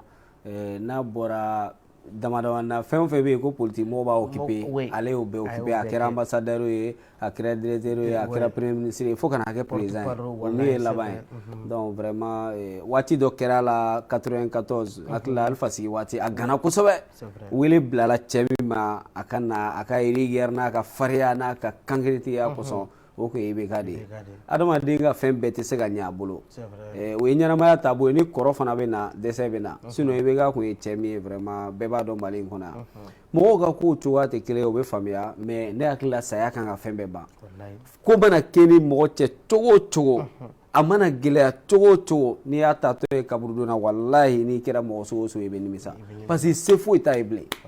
a ka se banna pewu bon se bɛ e min ye sisan e fana ka da la k'a fɔ don dɔ la e fana bɛ taa kuma cogoya dɛ min ka di e bɛ se k'o kɛ mais i ni ɲɛ ne ni kɔ donc vraiment i bɛ ka mɔgɔ si tɛ fɔ Ala kɔ mɔgɔ si tɛ fɔ Ala kɔ quoi c'est à dire que a galama bɛ jɔ an bɛɛ da an bɛ dugawu de k'a ye Ala ka hinɛ a la politique ko ye tiɲɛ ye mais n'a donna an ka adamadenya kɔnɔ k'an ka liens tiɲɛ k'an ka société tiɲɛ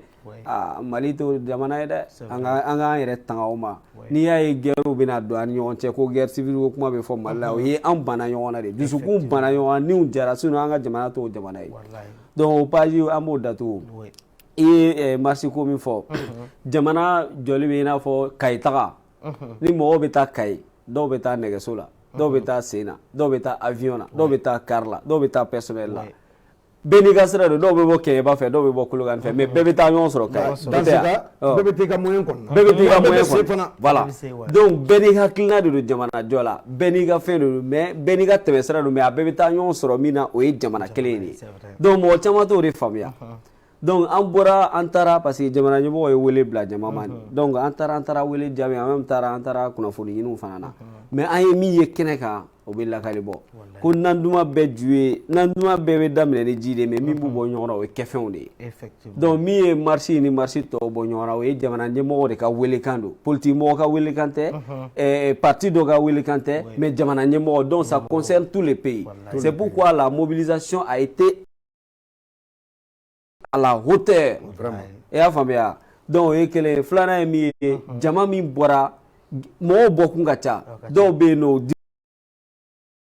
diminen don dɔw bɛ yen nɔ ko dɔ ka kɛ o man d'u ye sinon a tɛ komi i n'a fɔ o bɔra président kama o bɔra premier ministre kama o ma bɔ mɔgɔ kama dɛ o bɔra ka t'u dusu kasi et puis mɔgɔ caman dusu kasilen don faransi kɔrɔ nin waati dɔw ta ye faransi ko in dɔw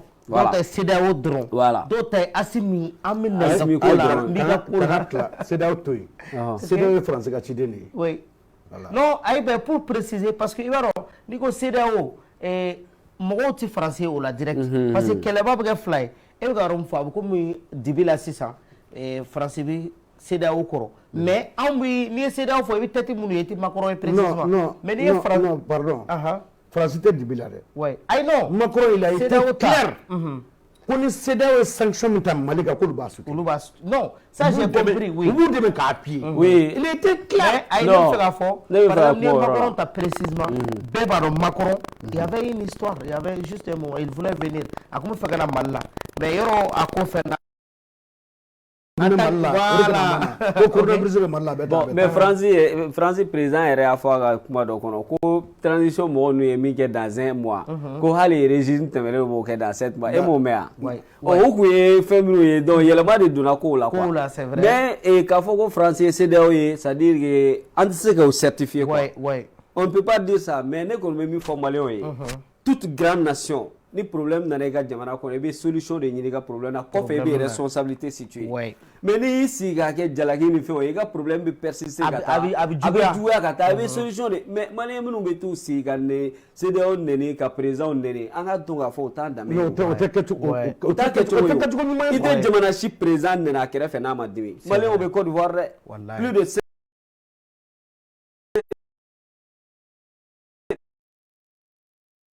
plus de 2 millions de Maliens. Bon, ni en météo de là, je peux me tromper. Mais Maliens au France fana. Maliens chama ka balo fana be bo France kana. Fango do. Maliens au Sénégalais. Maliens be fambe donc on ga dambe manga ke président ni. Amanga ko anga solution y anga problème na. Président de transition discours mi ke akunganga ko beba. C'est un discours d'apaisement. Un discours très honnête et sincère. Donc, on connaît les chiffres, c'est vrai. Voilà. Il y a un président, il y a un numéro. Il y a un numéro, il y a un numéro. La mobalia badje doni. Hakilima la bolike. C'est vrai. Hakilima la bolike. Sinon, il y a jamana tigi, il y a dugutigi, il y a kabla tigi, il y a bunya kanga sam. C'est vrai. Ali dutigi. Ouais. Ali n'a peut-être pas Corolla. I Coro. Tu sais déjà que. Obtiens clé. Moi aussi tu sais que ça bureau fla balaga diala ban clé na. Ko ba so hagli ba no mo mancha. O mo mancha. Foro rek me sam bisi so hagli ba no net. Me bianga diala ban clé na mo be sam bureau fla soro.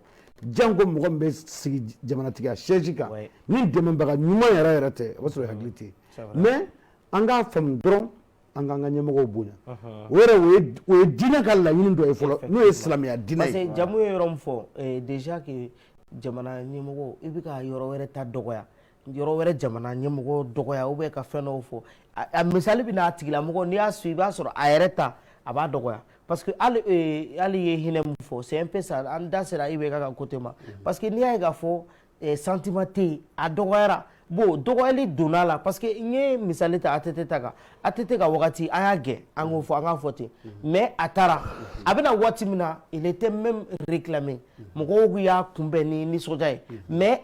ibe ka mo chance soro ka fo ko le temps parce que là sera ko santuru ɲɔgɔn kɛra sisan mɔgɔ kun bɛ ɲinɛ i bɛ ka ko dɔɔni a bɛ se ka hali stratégie bɛ na ka fɛnw kɛ mais a banna période min kɔnɔ sisan o y'a sɔrɔ Maliko mɔgɔw dusu la toujours a bɛ solution voilà mɔgɔw ma ɲinɛ action kɔ quoi voilà et du coup o bɛ ka caman permettre ka dɔgɔyali kɛ a ɲɛnɛma fo ka taa se a bannen ma tuguni o yɔrɔ yɛrɛ de je pense que c'est un peu trop parce que caman bɛ k'i ta fɔ non ni Karim nana c'est l'occasion an ka minɛ o ye kelen filanan mun ye voilà i b'a dɔn ko Choguel ka intervention ou bien ni ko de crise cardiaque bila la c'est de n'importe quoi avant tout c'est un chef de famille avant tout il est malien avant tout a ye poste dɔ occupé poste minnu ni a ka voilà olu ɲɛna bolo fo a kɛra réussite a kɛla ka wele ka na e da sera ma a welela ka na ko wɛrɛw la a nana minnu ɲɛnabɔ bon ni ninnu ma kɛ maliyɛnw sago ye parce que n'i y'a jateminɛ élection na i bɛ ka élection an bɛ se k'a fɔ dans l'histoire a ɲɔgɔn ma kɛ a ye pourcentage min sɔrɔ ka sigi fanga na bon maliyɛnw de ko e yɛrɛ da sera k'a ko maliyɛnw aw ko ne nana mais n'i ye n kɔfilɛ aw jija n k'aw ye yɔrɔ bon an bɛ se k'a fɔ a y'a kɔfilɛ mɔgɔ tɛ yen o mɔgɔ ma ye o wagatiw la voilà. J'ai quelque chose à ajouter sur ce point. IBK 2013 i fɛngɛ an t'o tile kelen de la bi yan ni faratira k'i bɛ dɔ fɔ transition ma i bɛ se ka gɛlɛya sɔrɔ donc le cas d'IBK doit être une excellente leçon pour les autorités d'aujourd'hui. I y'a faamuya an ka fasoden caman bɛ yen excusez-moi du mot mais la plupart ils sont égoïstes dɔw ye ɲɛngo ye dɔw yɛrɛ bolo ko n'i y'a ye olu bɛ fantanya la ko i bɛ k'a nɔ don wuli i ka baara kɛ dɛ ne y'a f'i ɲɛna o don n'i bɛ fɛ ka se joona i bɛ wuli joona o de kosɔn n'a fɔra ko mɔgɔ minɛna ka datugu kaso la bɛɛ bɛ pan bɛɛ bɛ content parce que olu bolo ni karisa tun tɛ ne tun bɛ kɛ waritigi ye e bɛ se k'i sigi cogo di ka kɛ fɛntigi ye ne ma dɔ kɛ c'est comme maliyɛn b'i sigi a ka bulonda jinɔgɔ kɛrɛfɛ ko maire tɛ baara la voilà e ma wuli ka maire tɛ baara la mais e yɛrɛ ta in e yɛrɛ mako t'o la bɛɛ b'i sigi ka bulonda jinɔgɔ la ko maire tɛ baara la mais maire tɛ baara la e ka bulonda ka denmisɛnninw bɔ dɔrɔn a ye nin yɔrɔnin lafa a bɛ mun de tiɲɛ c'est vrai et puis i b'a dɔn dɔ ye kuma dɔ fɔ quoi c'est à dire ne bolo an ka nin wulikajɔ in an bɔra ka wulikajɔ mun kɛ tan k'a yira ko an bɔra maliko la yɔrɔ jama bɔra dɛ a bɔra fo maire maintenant o ka kan kɛ misali ye an ka bɔ an dusukun fɛnɛ na k'an ka fasoden ɲuman yira par exemple dɔ ye da sera misali damadɔ ma a ko vignette ye 6000 francs ye o ye fasoden ɲuman don a bɛ taa min a tɛ bila Asimi ka poste la a ma bila IBK dɔrɔn ka poste la a bɛ don jamana de da fɛ maintenant pour que jamana ka taga ɲɛ ni e y'i ka fasoden ɲuman rôle jouer walahi ɲɛmɔgɔ in b'a ka rôle jouer parce que n'an cayara an bɛ k'an ka baara kɛ anw ni mun ka kan an k'o kɛ forcément c'est à dire an bɛ taga ɲɛ quoi mais an tɛ se ka taga ɲɛ da la k'a sɔrɔ an ma kɛ dusukun ni kɛwale ye a ka gɛlɛn bon e yɛrɛ bolo est ce que Bouba ka cas juste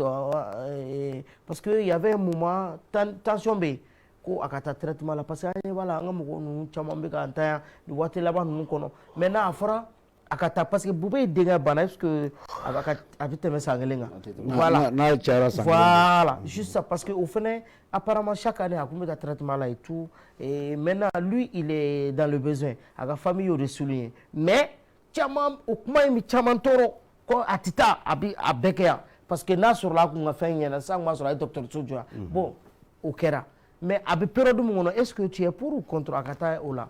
ne bɛ min fɔ o yɔrɔ la mɔgɔ minɛna ka taa kaso la ani mɔgɔ ye coupable ye o tɛ kelen ye dɛ il faut que mɔgɔw k'o yɔrɔ fɔ ɲɔgɔn na a ma juger fɔlɔ a minɛna de fɔlɔ k'a lasago fɔlɔ voilà a ma fɔ k'a nɔ b'a la voilà donc il faut pas que mɔgɔw ka kow don ɲɔgɔn na quoi n'a yirala k'a fɔ k'a nɔ b'a la haine sugu dɔ bɛ yen i bɛ se k'o ta k'a sɛgɛrɛ parce que en réalité il est coupable vraiment a man k'a kɛ mais a minɛna fɔlɔ mɔgɔ caman bɛ datu jugement bɛ tila k'a yira k'i nɔ t'a la dɛ ou bien hali n'a fɛnɛ a tɛ kɛ i b'a fɔ a bɛɛ y'i jalaki voilà o kɔnɔna na ni besoin nana k'a fɔ k'a kan ka taga vraiment ni possibilité bɛ yen k'o de b'a sauver an bɛɛ ye adamaden de ye parent b'an bɛɛ bolo ni b'an bɛɛ la an bɛɛ b'a dɔn santé ani liberté nafa min b'a la donc an k'a lajɛ faamaw k'a lajɛ nɔgɔya a bɛ nɔgɔya sira min fɛ hali n'a tɛ se ka taa n'u bɛ se ka médecin déplacer ka na o fana ye possibilité dɔ ye o a n'a ka matériel ka na u ka na furakɛ avion transport clé na o ka nɔgɔ o n'a ka médecin traitant jamana a kɛra jamana kɔfɛ a kɛra jamana a ka se k'u occuper a la ka repos dɔ d'a ma cogoya dɔ la hali k'a lasago a ka so k'a bali ka bɔ o bɛɛ bɛ se ka kɛ o possibilité caman bɛ justice bolo quoi possibilité caman bɛ justice bolo o bɛ se k'a fɛngɛ cogo min na c'est ka tɛmɛ kaso kan anw tɛ olu ka baara dɔn mais u yɛrɛ b'a dɔn a bɛ ɲɛ cogo min na voilà donc an b'a ɲini u k'a lajɛ u ni ɲɔgɔn cɛ a bɛ ɲɛ cogo min na a ka se ka lafiya moi je suis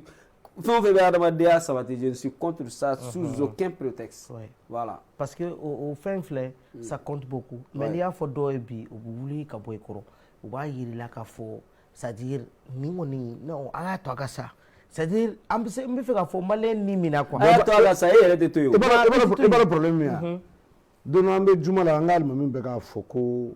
adamaden mana goya ye cogo cogo kana saya ŋaniya ta n'a ye hali ni chrétien don hali ni kafiri don yala chrétien fana diinɛ dɔ ye o mais silamɛ dɔw bɛ olu t'a fɛ ka chrétien yɛrɛ tɔgɔ mɛn fiyewu mais diinɛ dɔ de don tiɲɛ tɛ ya o fana bɛ k'ala de bato e bɛ k'ala kelen de bato n'an sera lahara a bɛ ɲɛbɔ o caman nkalon mais mɔgɔ mana goya ye cogo cogo kana saya ŋaniya ta n'a ye ou bien kojugu ba dɔ kuma dɔ fɔ sisan n tigɛ dɔ kuma kan yan n ko maliyɛnya tɔ kɛra yeko de ye yeko o bɛ ti bɛn nin sɛsinin kan a bɛ 1000 ta ne bɛ min sigilen b'a kɛrɛfɛ an bɛ baara kɛ mais a bɛ n kunna don o don nin c'est à dire sababu jugu dɔ kana pour que nin ka taa ne ka sɛsi in sɔrɔ mais ne mi yo ngani asere pourquoi pas ne nana te ou bien dra dabara jugu do ke pour que kale galon ko boy hagabe mende diɲɛ bara o bara ala ye fɛn dɔ dilan diɲɛ kɔnɔ k'a kunbɛn mais ala ma fɛn di adamaden ma min bɛ hakɛ kunbɛn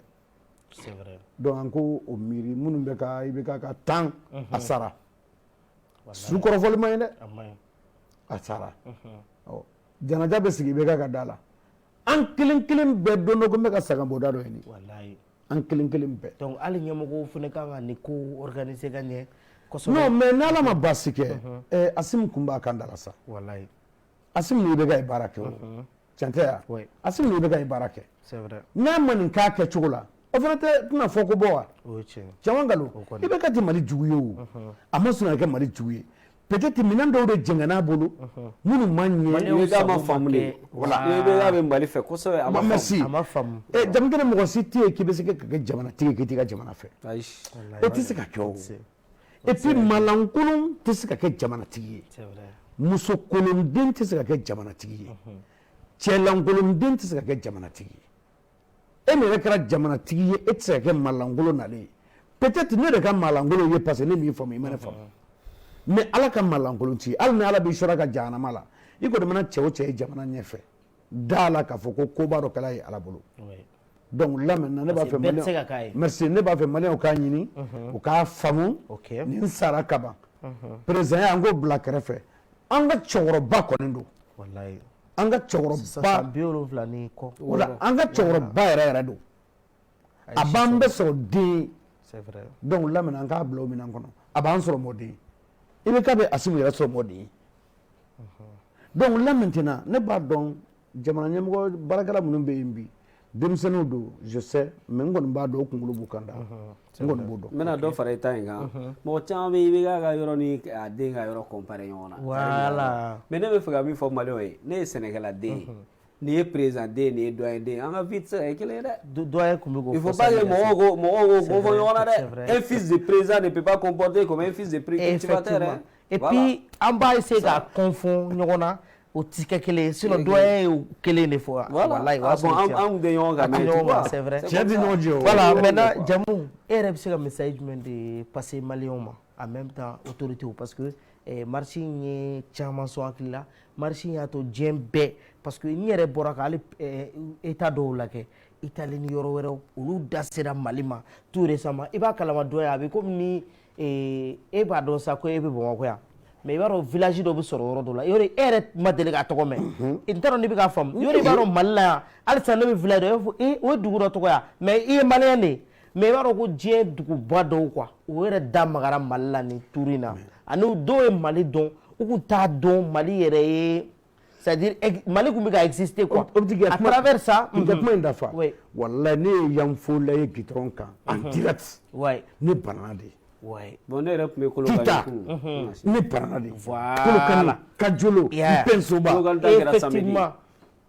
période o période i b'a ye k'a fɔ c'est-à-dire Malien et puis à travers ça ne yɛrɛ intervention dɔw la sur le plan international jamanaba dɔw quoi u k'u damaga Mali ka kuma la nin kuma in senfɛ et puis caman y'a ye k'a fɔ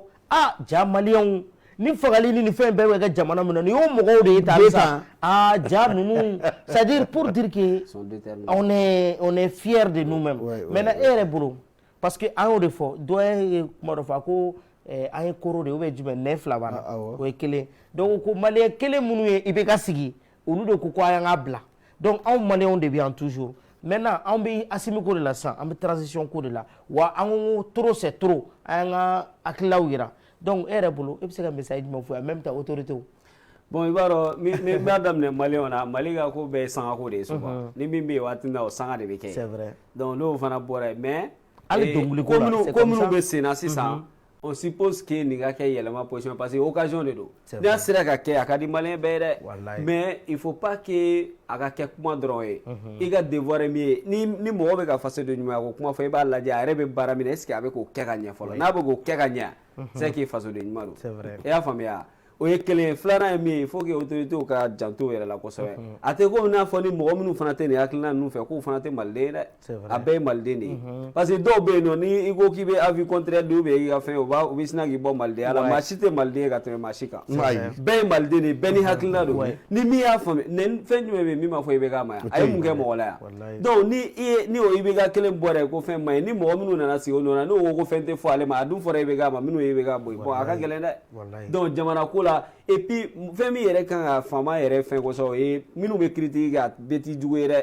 donc minnu b'i fasa da kuma dɔw la i fa ka ye i ba ka ye n'i y'a kɛ o lamɛnni dɔrɔn i tɛ critique mɛn a kuma bɛ caya dɛ kuma in dafa voilà critique de bɛ mɔgɔ kɛ cɛ ye voilà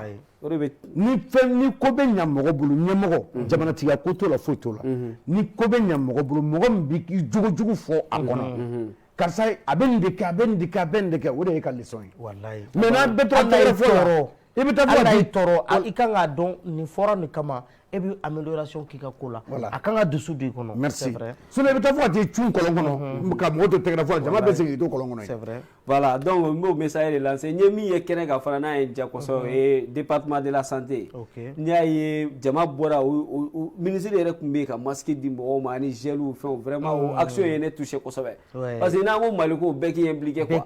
bureau dɔrɔn t'a ɲɛ donc département de santé mɔgɔw kɔni non impeccable bon mɔgɔ 4 de mulukola ka bin ne yɛrɛ jɔlen ɲɛna évanoui depuis a bɛ bin dɔrɔn a y'a sɔrɔ sapeur ka mobili donna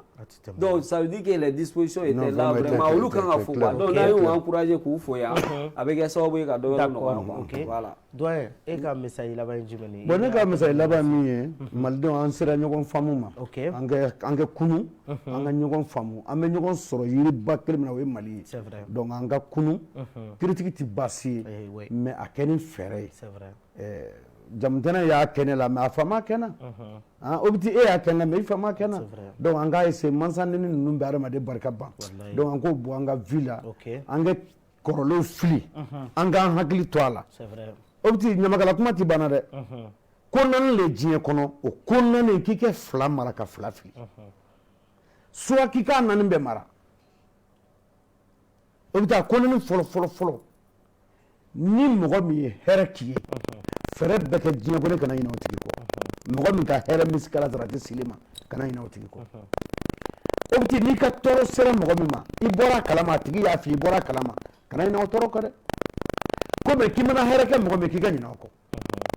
i bolola hɛrɛ mana se min ma k'i ka ɲinɛ o kɔ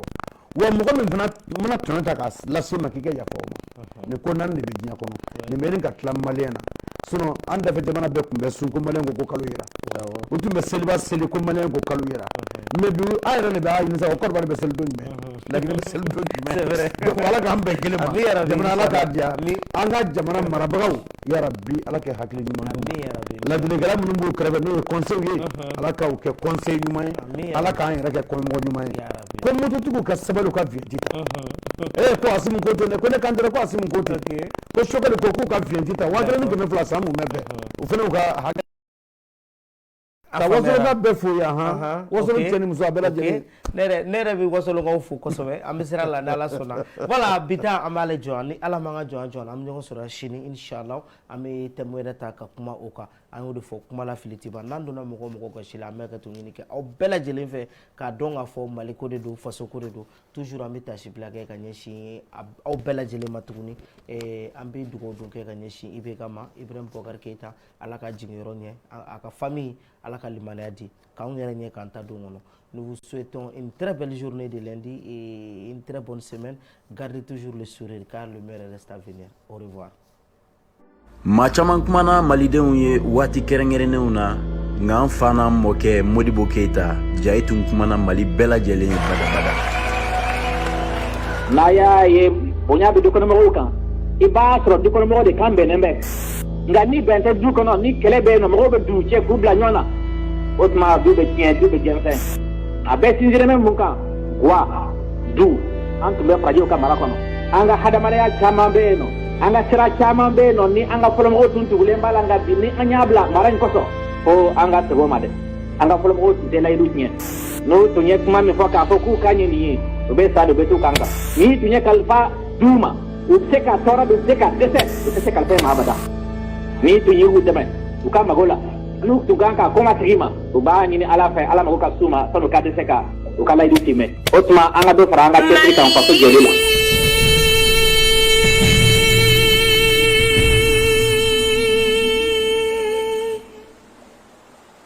Buna yele nyamali beto Buna yele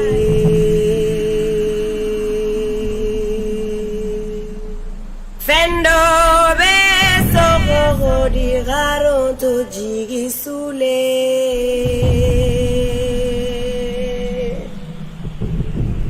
Na beto Buna elenya Jamana jagule ante way buna jelenya ina balile ante way buna jelenya Jamana jagule ante way la gumba jadi Nawo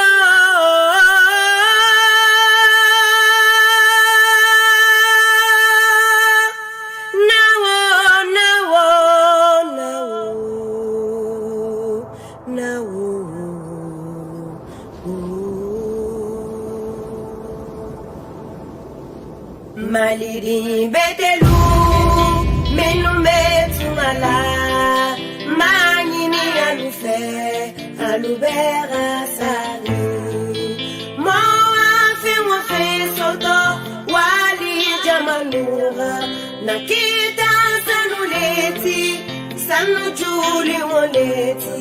osimi fasuogo teremi toje Bunda ele here kado Bunda ele malide un kado Bawere tamna yanko Bunda Duga masa korobe munu nani nyogon che Bunda ele nazara ukabo Aumbara mo kisa anga makro tisa Odla umbara fanya na kanfa dambe tisa Oh Leka fara umbara on est des bousman Les morts ne sont pas morts, Biragoué, Semben Ousmane. Au-delà nibe kma, Modibo Kita Choufé, attention, fais-le doucement. Ndabali Bana Peu, Kanjolento Bundala, Bobo Keko progrès, ma confiento et à les flecs. 60 ans dans le mensonge, il est grand temps que les gens chantent, que les 100 ans de nos enfants soient le rêve de nos ancêtres. Mitara Djeliba, force mon nom, Nyena, Jekete Boni Moninte.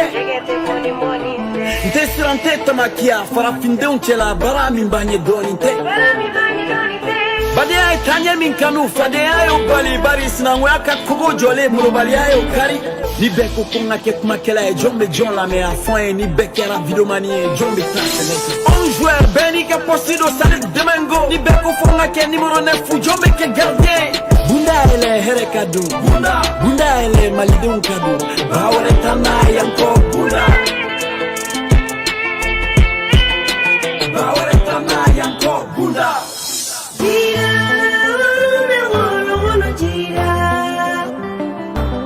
Gira jawana jabumbambe bolo bolo gira Gira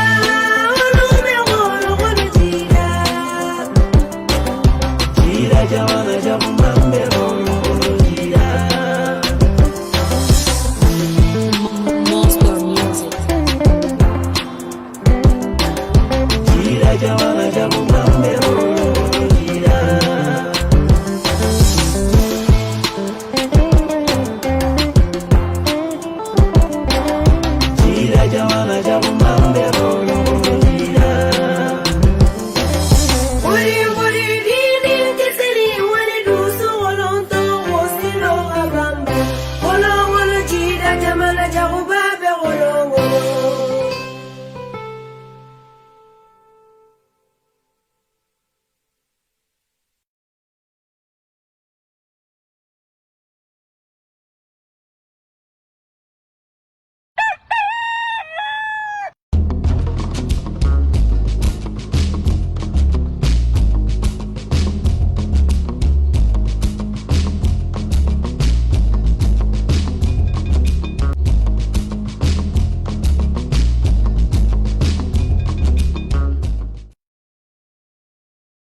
M7 TV, les 7 jours qui font le Mali.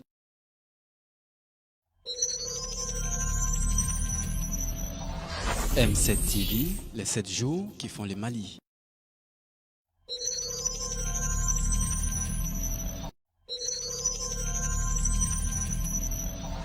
M7 TV, les 7 jours qui font le Mali.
Ce Mali,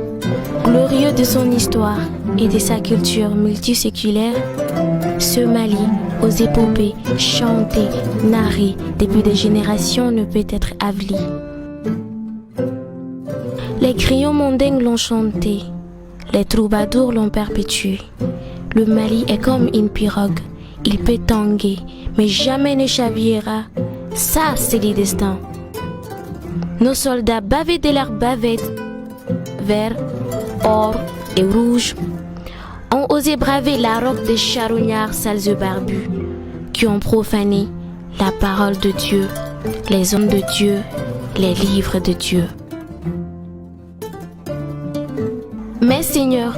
pourriez-vous les pardonner de leurs ignorances? Ils étaient ivres de chanvre mettant en nu leurs pulsions sordides. Sinon, comment peut-on tuer au nom de Dieu? Voler au nom de Dieu? Violer des enfants au nom de Dieu? Et tous ces musulmans qui se taisent, et tous ces musulmans qui se réjouissent, et tous ces musulmans qui s'offusquent, n'ont-ils jamais entendu parler de l'histoire de Djingé Albert, de l'université Sankoré, de la science infuse d'Ahmed Baba? Non, apparemment. Pendant que nos soldats, bois, tamashek, sénoufo forment un métissage fécond de notre société, le Mali s'affirme, le Mali se réjouit, le Mali est là et fier, le Mali dans toute sa diversité, vive le Mali, un et indivisible.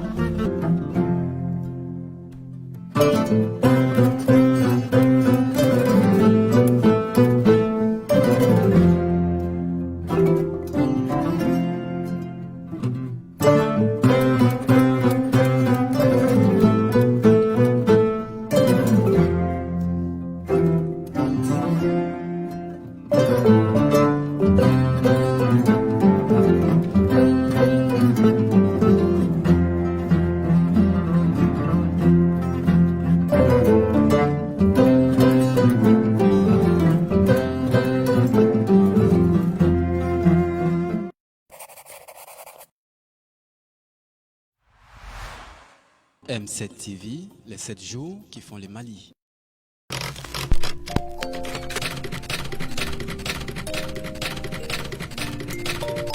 M7 TV, les 7 jours qui font le Mali.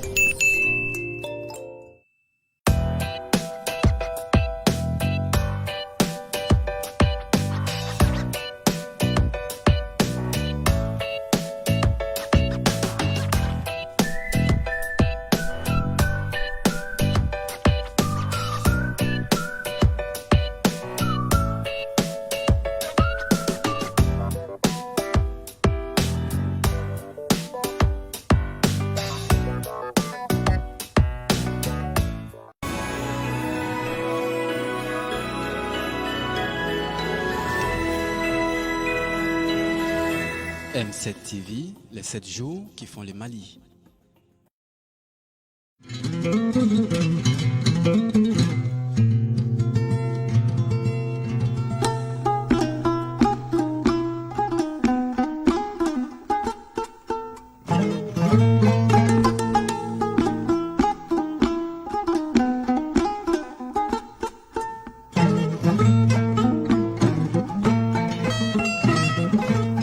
Ikur ma fofo, Mali je ma fofo, Mali ma fofo, fofo irbaka wabay Mali fonda. Asijama. Ikur ma fofo, Mali je ma fofo, Mali ma fofo, fofo irbaka wabay Mali fonda. Asijama. Wabay Mali fonda, asi jamba. Wabay Mali fonda, wabay Mali fonda, asi jamba. Wabay Mali fonda. Mali koi bene, unda ganda. Wabay Mali fonda. Mali kate kurmanda hausa. Wabay Mali fonda. Mali noka ganda unaza wabay Mali fonda. Irkoi makaina di Mali berokur kayanga verga. Mali kaina irkoi majasa di Mali berokur kayanga verga. Iri nyaize wasambiri masambu andurnya wokurma Mali wana wagoi berose. Kala mana bai Mali fonda kabori. Mali fonda me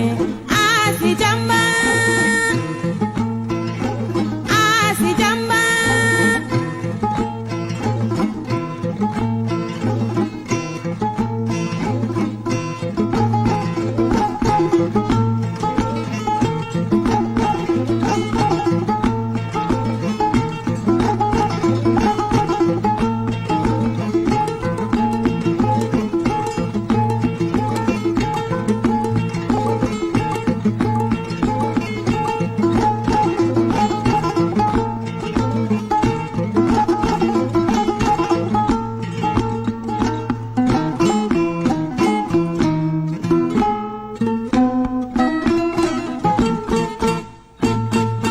Borayo ma fofo chere,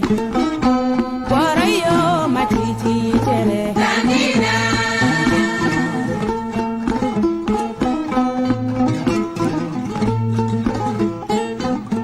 Borayo ma fofo chere, borayo ma titi chere. Danina.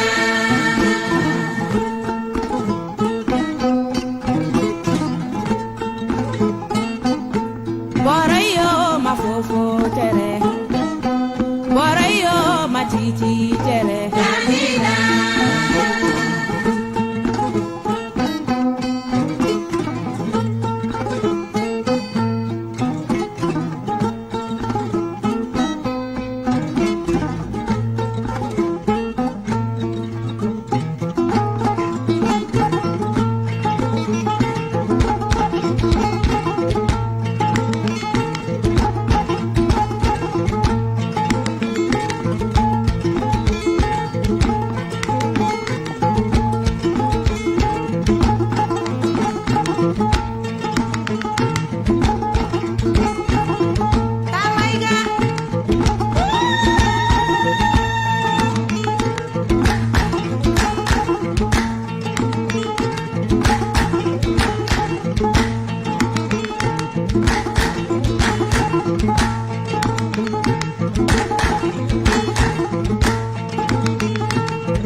Bekusi bembe,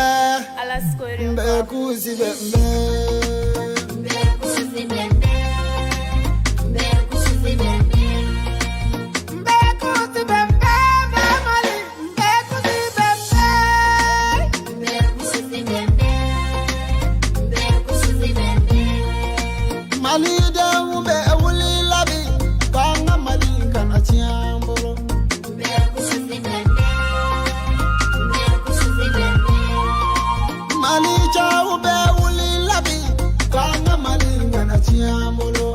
Mali muso be wuli labi Kanga mali ngana chiamolo Mali siya be wuli labi Kanga mali ngana chiamolo Mali dina be wuli labi Kanga mali ngana chiamolo O konse yudu bibarala Mali de unga yafanyoba ma Baunga kele imbila jona Bere me minisiri bibarala Mali de unga yafanyoba ma Baunga kele imbila jona Unafoni mbila ubebi barala Banga mali ngana jense Kele kina mali baila jo Kele ndebi mali jense Anga kele imbila jona Mali de ubega yafanyoba ma Mbe tuda mali Mbe kuzibe mbe idage Mali de unyi kazikamede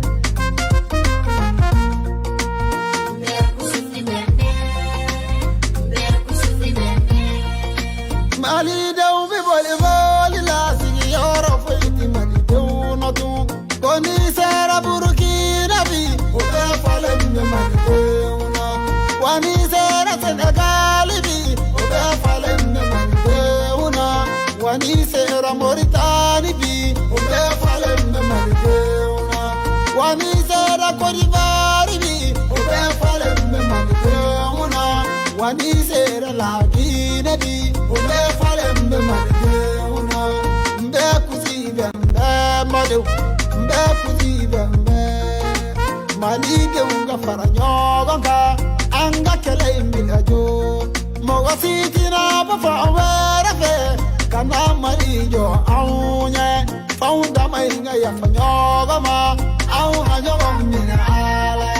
Senaka yara baumbole ya Faunga kele imbila jo Baga mara yara baumbole ya Faunga kele imbila jo Moniga yara baumbole ya Faunga kele imbila jo Mali de umbe ka faranyo Anga foto intona bomba de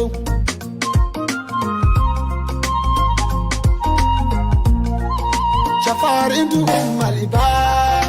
Ponya du maliba Nyoga kangu du maliba Balma ya du maliba Sinengu ya du maliba Teri ya du maliba Ya tigi ya du maliba Nanga dubini ke maliba Mbe kuzibe mbe Mbe kuzibe mbe Mbe kuzibe mbe Mbe kuzibe mbe Kaya toga sa somai Nanya soga sa somai Kai biye montalata Kai biye mongarawa Mbe kuzibe mbe Mbe kuzibe mbe Ba mali Mbe kuzibe mbe Idage Mali de uli kazikamede Kaya ka ubega uli kajo Anga kele imbila jona Bamago ka ubega uli kajo Anga kele imbila jona Kulikoro ka ubega uli kajo Anga kele imbila jona Segu ka ubega uli kajo Anga kele imbila jona Sigaso ka ubega uli kajo Anga kele imbila jona Moti ka ubega uli kajo Anga kele imbila jona Tombotu ka ubega uli kajo Anga kele imbila jona Gawo ka ubega uli kajo Anga kele imbila jona Kidali ka ubega uli kajo Anga kele imbila jona Fila de ubega uli kajo Anga kele imbila jona Boso de ubega uli kajo Anga kele imbila jona Bamana de ubega uli kajo Anga kele imbila jona Dogono de ubega uli kajo Anga kele imbila jona Mbe kuzibe mbe Mbe kuzibe mbe Mbe kuzibe mbe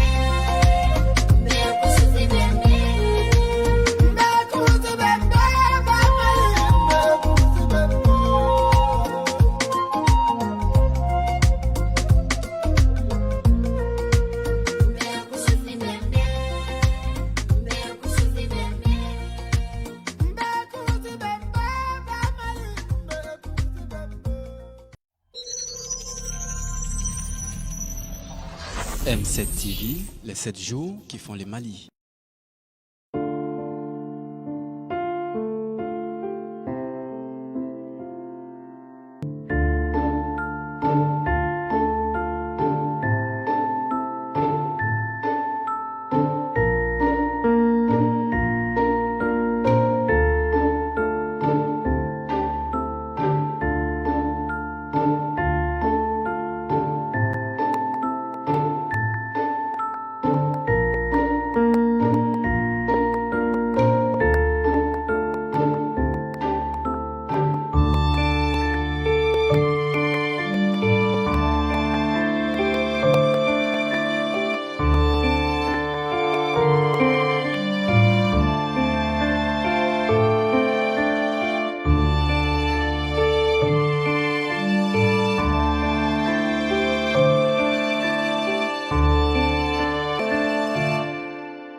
Ce Mali, glorieux de son histoire et de sa culture multiséculaire, ce Mali, aux épopées chantées, narrées depuis des générations, ne peut être avali. Les griots mondains l'ont chanté, les troubadours l'ont perpétué. Le Mali est comme une pirogue, il peut tanguer, mais jamais ne chavirera. Ça, c'est le destin. Nos soldats bavés de leurs bavettes, vert, or et rouge, ont osé braver la roque des charognards sales et barbus, qui ont profané la parole de Dieu, les hommes de Dieu, les livres de Dieu.